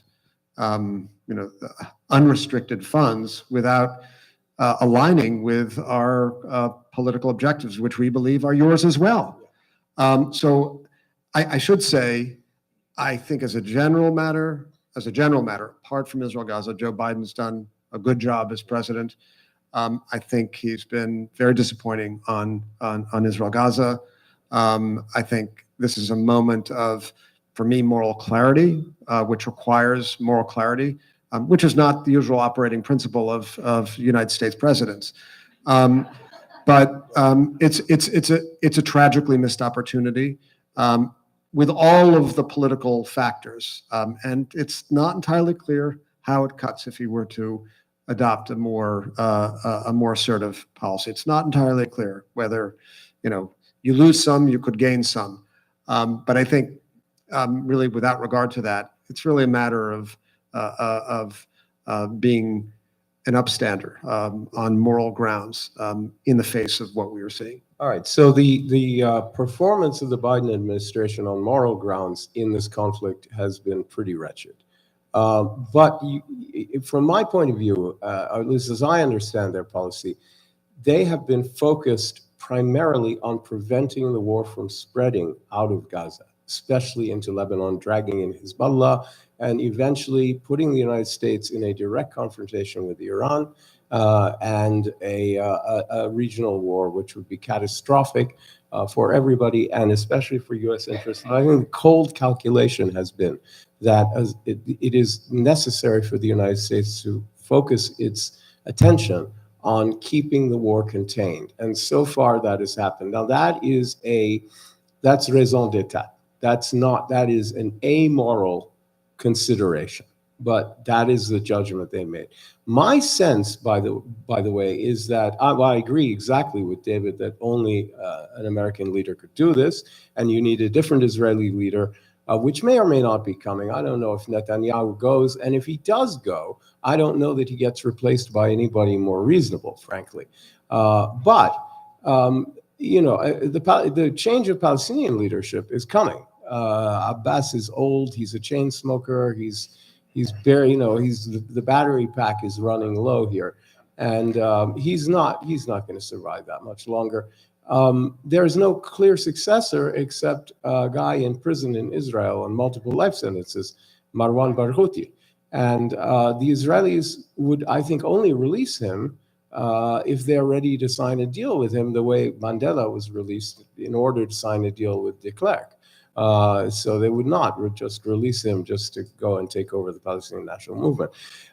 So it's unclear when you get better leaders there. But I think a second term Joe Biden is probably meets as many of the checks, as many boxes of the kind of person who might be able to confront Israel over this. As he's surrounded by people who understand the Middle East.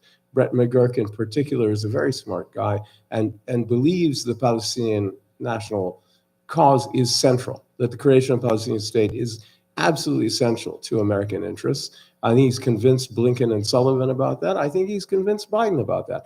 It's got to be a second term thing, though, because he's not going to go hard on the Israelis looking up to the election. Would he be willing to do it after the emotive response he showed to October 7th? And his bear hug of support for Israel in Gaza, not anywhere else, but in Gaza. I think the answer is he might, if he were convinced he was acting as Israel's savior in this mission, that the Israelis are, friends letting friends drive blind drunk and puking all over the seat before they turn the ignition. So if he thinks that, he might. And I think he'd get a lot of support from Jewish Americans.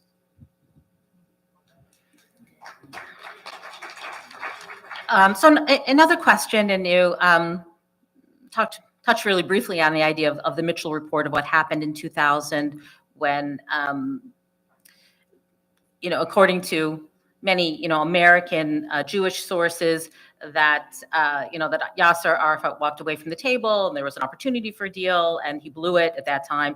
And then people have also talked about, what happened in 2008 with Olmert, that there was another opportunity. And again, the Palestinians walked away from the table. So can you talk a little bit about what happened during those two times? What's the real story in terms of the mistakes that were made, in terms of what might have been able to happen, or why they weren't able to complete a peace deal in those 2 years? I want to hear David's take on this, but I want to make two general observations. The first is that the received narrative is one of the worst aspects of the received narrative is that Israel's made all these offers and Palestinians have always said no. I mean, that's true. But Palestinians have made a heck of a lot of offers to Israel, and the Arab world as a whole has made offers to Israel, and Israel has said no. So the bottom line is the reason we still have a conflict is that neither side accepts the other's offers. The Palestinians are terrible at telling their story in English in the United States. They don't even try. And when they do try, it's a pig's breakfast. So, it's just not true that it's been one-sided. Now, the reasons why these things fail are very, very complex. But the general observation I want to make is that it is extremely difficult, first of all, for a party with the strength of Israel to make concessions to a party as weak as Palestinians without any leverage. And Palestinians really lack leverage over Israel. And also, there are complexities here. But in addition to that, put yourself in the position of Israeli politician. You want to make a bunch of commitments to Palestinians that maybe people applaud, maybe the majority likes it. But when you're going to actually implement those things on the ground, there's this, say 20, 25% of settlers and their friends who go crazy. Everyone else is going about their business. Consider the NRA. And the inability of Americans to get any gun control in this country because a very small minority is gun crazy and has been since the 18 teens. And that, it's that when a minority is committed to something, a majority doesn't really prevail necessarily. So I think it's really hard to do. Go ahead, Dave. You want to take more questions? Respond. Yeah,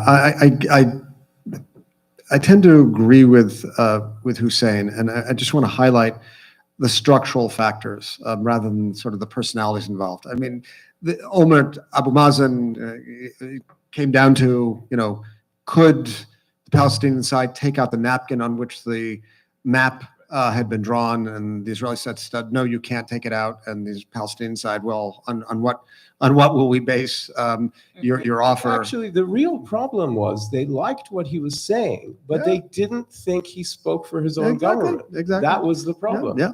And I think this is what I'd really like to emphasize, which is I think Hussein's point is extremely on target about sort of the deep structure of inertia, especially given the political costs of significant movement. And here I can only affirm what he said about the settlers, who represent a minority, an extremely vocal and politically activated minority that really can decide the fate of the country, as they've shown repeatedly. So I think that's a very powerful force that any Israeli leader is going to have to confront, and very few have shown that they're willing to do it. Would Rabin have done it?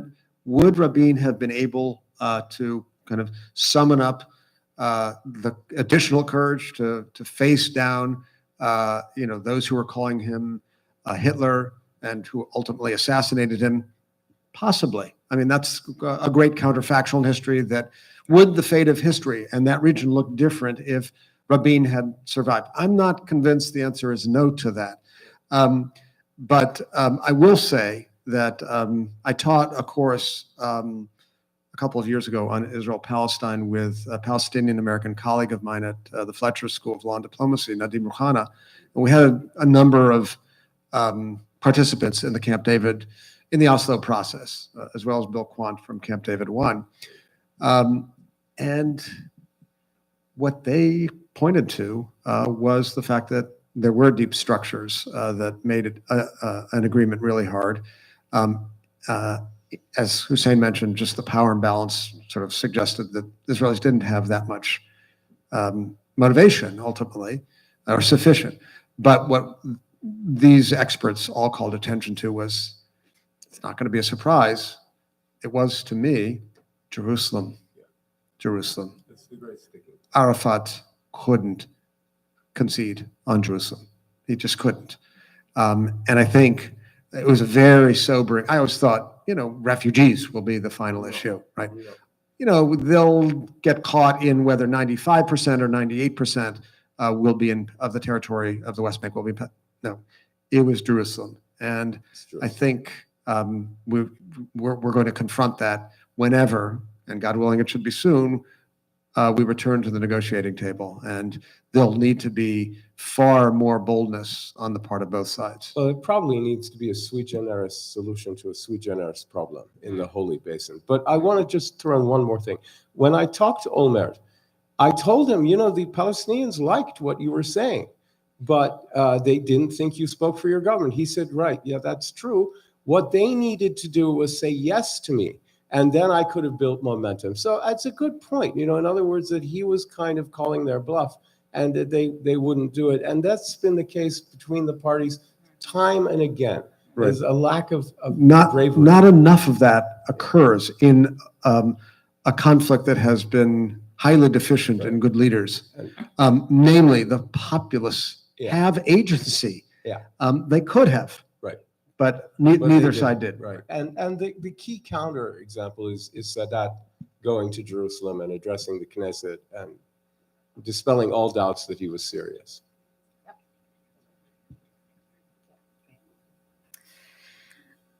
So one of the ways in which this conflict is characterized, particularly within progressive communities within the United States, is that Israel's the oppressor and the Palestinians are the oppressed. And there's kind of a flattening out of nuance in terms of the conflict in order to fit it into these binary categories. I'm wondering if you can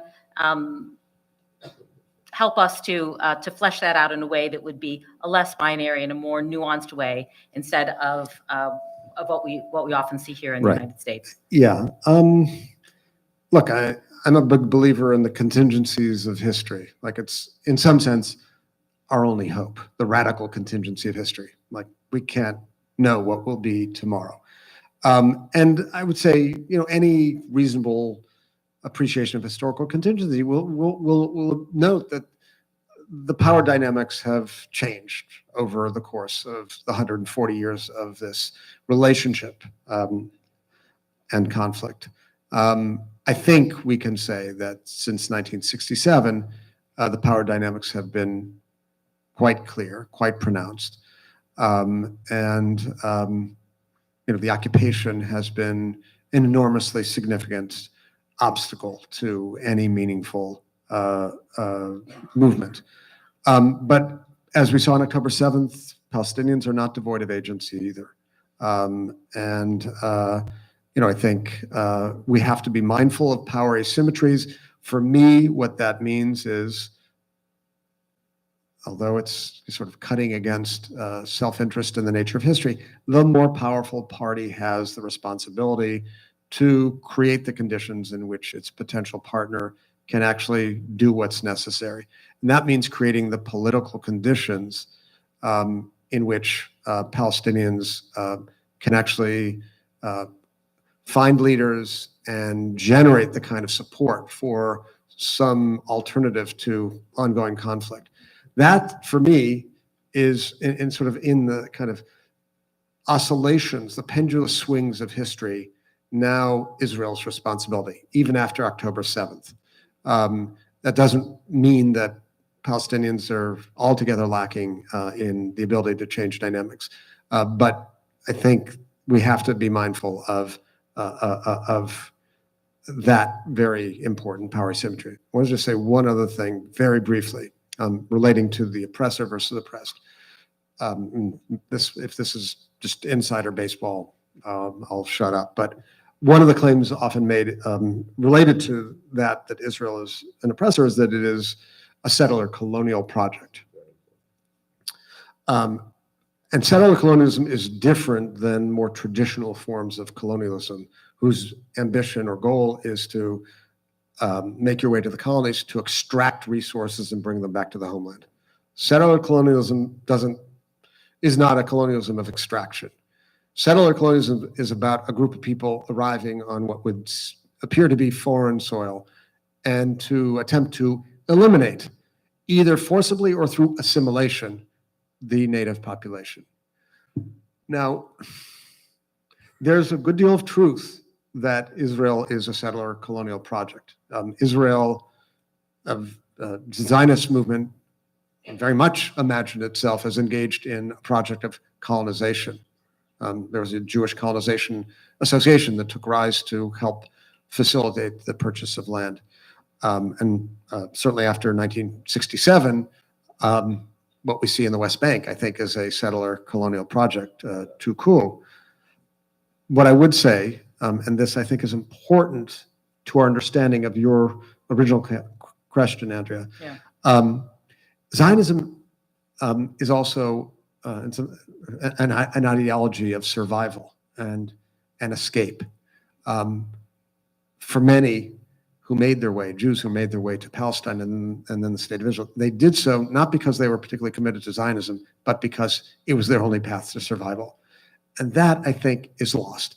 And I would say, from my perspective, if Palestinians had a bit more appreciation for that, that could be the kind of confidence builder that could help mitigate some of that trauma that I spoke of. When they have recognized it, it helps. When they have denied it, it does not help. When they've denied the Jewish history in the land or kind of glossed over it, it does not help. So, look, here's my take on it. I think I'm very, first of all, I don't like historical analogies, and that's why I don't encourage the use of the word apartheid, even though in some ways it's very apt in describing the situation of extreme separate but equal ethnic discrimination that Israel enforces in the occupied territories, especially in the West Bank. But the problem is when you start using a historical analogy like apartheid, the conversation becomes about the applicability of the analogy. And you get into a discussion about the word. And I don't give a damn about the word. I want to talk about the reality on the ground that people live. I don't want to have an argument about what's similar and what's different between racist South Africa and the occupation. I don't think that's really very interesting outside of a graduate school seminar. I think what's important is to spend time and energy describing the matrix of domination, control, and subjugation that goes on in the occupied territories. That's what's important, right?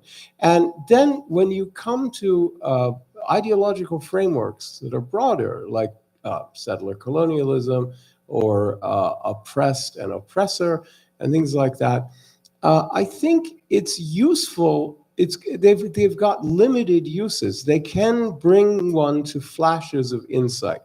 And I'll give you an example, but they also can simply become pejoratives.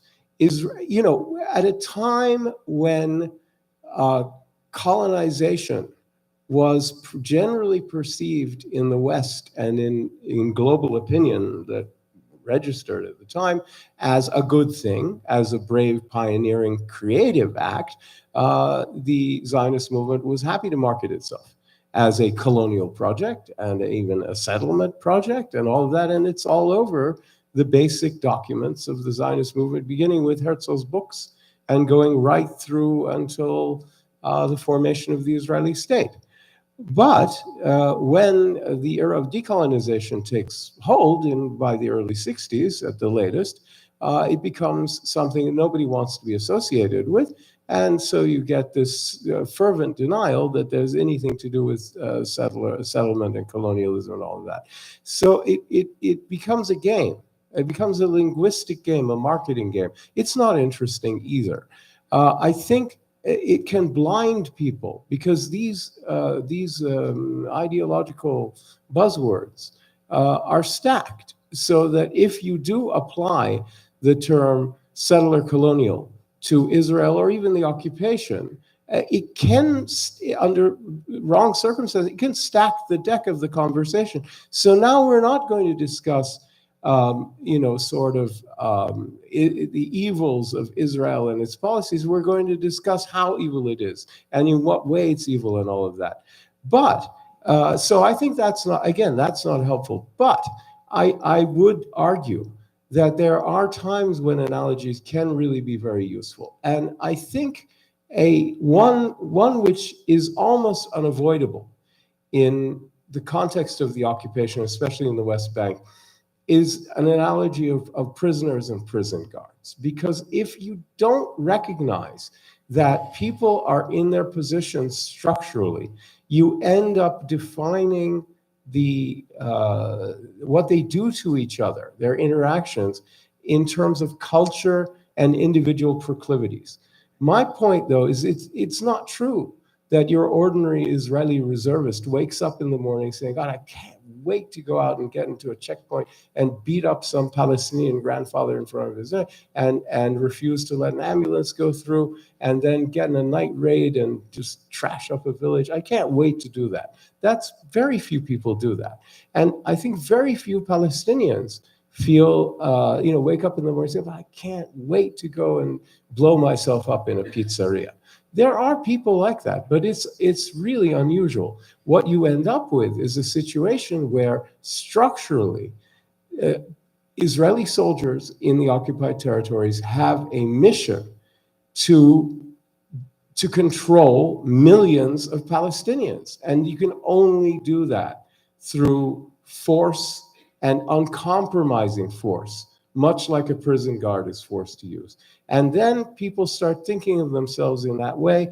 And I think that is a key to a whole psychological matrix, which is hard to get at if you don't use an analogy like that. So I'm not against these things. I just think they need to be used with great care. I want to just add one sentence. I'll just register my disagreement with Hussein about the use of the term apartheid in the West Bank. We can talk about that later. But I want to complete a thought, which is I said, it wouldn't be the worst thing. It should be used? Yeah. Okay. It wouldn't be the worst thing in the world, I said, for Palestinians, the Palestinian side, to recognize that which prompted Jews to make their way to Palestine over the course of the 20th century. And the piece I neglected to say, Andrea, that I want to just complete my thought about, it wouldn't be the worst thing in the world if Israel and Israeli Jews recognized the Nakba as an essential precondition to any meaningful effort at reconciliation. I think those, some may say, and Hussein may be amongst them, those kinds of historical recognitions are sort of purely symbolic. I think they're hugely dispositive given the nature of the trauma and really essential. And we should advocate for exactly those kinds of So recognitions. I wouldn't say that at all. I would say that, in fact, to the contrary, it's so central that I think it's almost impossible for me to imagine the state of Israel officially recognizing that the displacement and expulsion and removal of Palestinians, refusing, whether they left on their own volition or not, the refusal to allow them back was the necessary precondition, the sine qua non for the creation of the modern state of Israel. Right. That's a hell of a thing. Right, but you know that in those last weeks of Clinton's presidency in And Taba, professors, I need you to wrap up here. they actually talked about that. But anyway, They did talk about it, and the idea of such a thing. This has been really an extraordinary 2 days. And we can see that we could continue this conversation much longer. And as both Doctors Myers and Ibish have given us a bibliography, which we will send out to all of you. We also have upcoming programs to continue the conversation, not only today, but in the future. In March, there are 2 programs coming up, and we're going to send all that information to everyone who is registered. This is really what we're seeing is the beginning of a conversation in Evanston, not the end. But we do have some announcements about how we're going to continue the conversation today, and we look forward to many more times together. And of course, we look forward to changing the circumstances so that we can really find peace and justice for Israelis and Palestinians. So there are 3 ways we want to continue the work of this afternoon in the immediate what happens next. The first is by offering gratitude to our hosts, to Pastor Carlos Moody and the entire community here at Faith Temple Church of God in Christ. The second is by continuing our efforts in bridge building and relationship building by getting to know one another. The first is a note for all of our facilitators that as we move, for those of you who are staying, as we move, we will be moving into the gym, which is the next room directly across the hall behind us. You will pass bathrooms, which are on your right.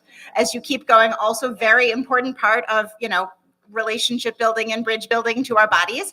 As we keep going through, we will be sitting at the tables corresponding to the number you were at yesterday. Facilitators, we are going to loosely just provide an opportunity for connection with the people we were with yesterday and just have this moment of connection, reflection, and bridge building. We heard a lot today. And we received a lot today. So to continue this opportunity to connect with one another on a human level, because primarily what we are here to do is to remember the fact that we may come from different places and different communities and different ways of thinking and believing together. But primarily what we are here to do is to stay connected to one another as one beloved community. And to do that, and one of the wonderful ways we get to do that is with thanks to this incredible congregation, is also to eat together. And there is an incredible, surprising lunch buffet that has been set out for all of us. And so if you are so inclined and would like to help yourself to a plate of food, there is chicken and salad and green beans and rolls and kosher cookies if you are in need of that, hechsher, and water set out on the table. We invite you to take a plate of food with you, either to take to go or to take to your table. So we invite you with gratitude to everyone for continuing to build beloved community together. Thank you, everybody. We're going to continue for those who would like to across the hall in the gym.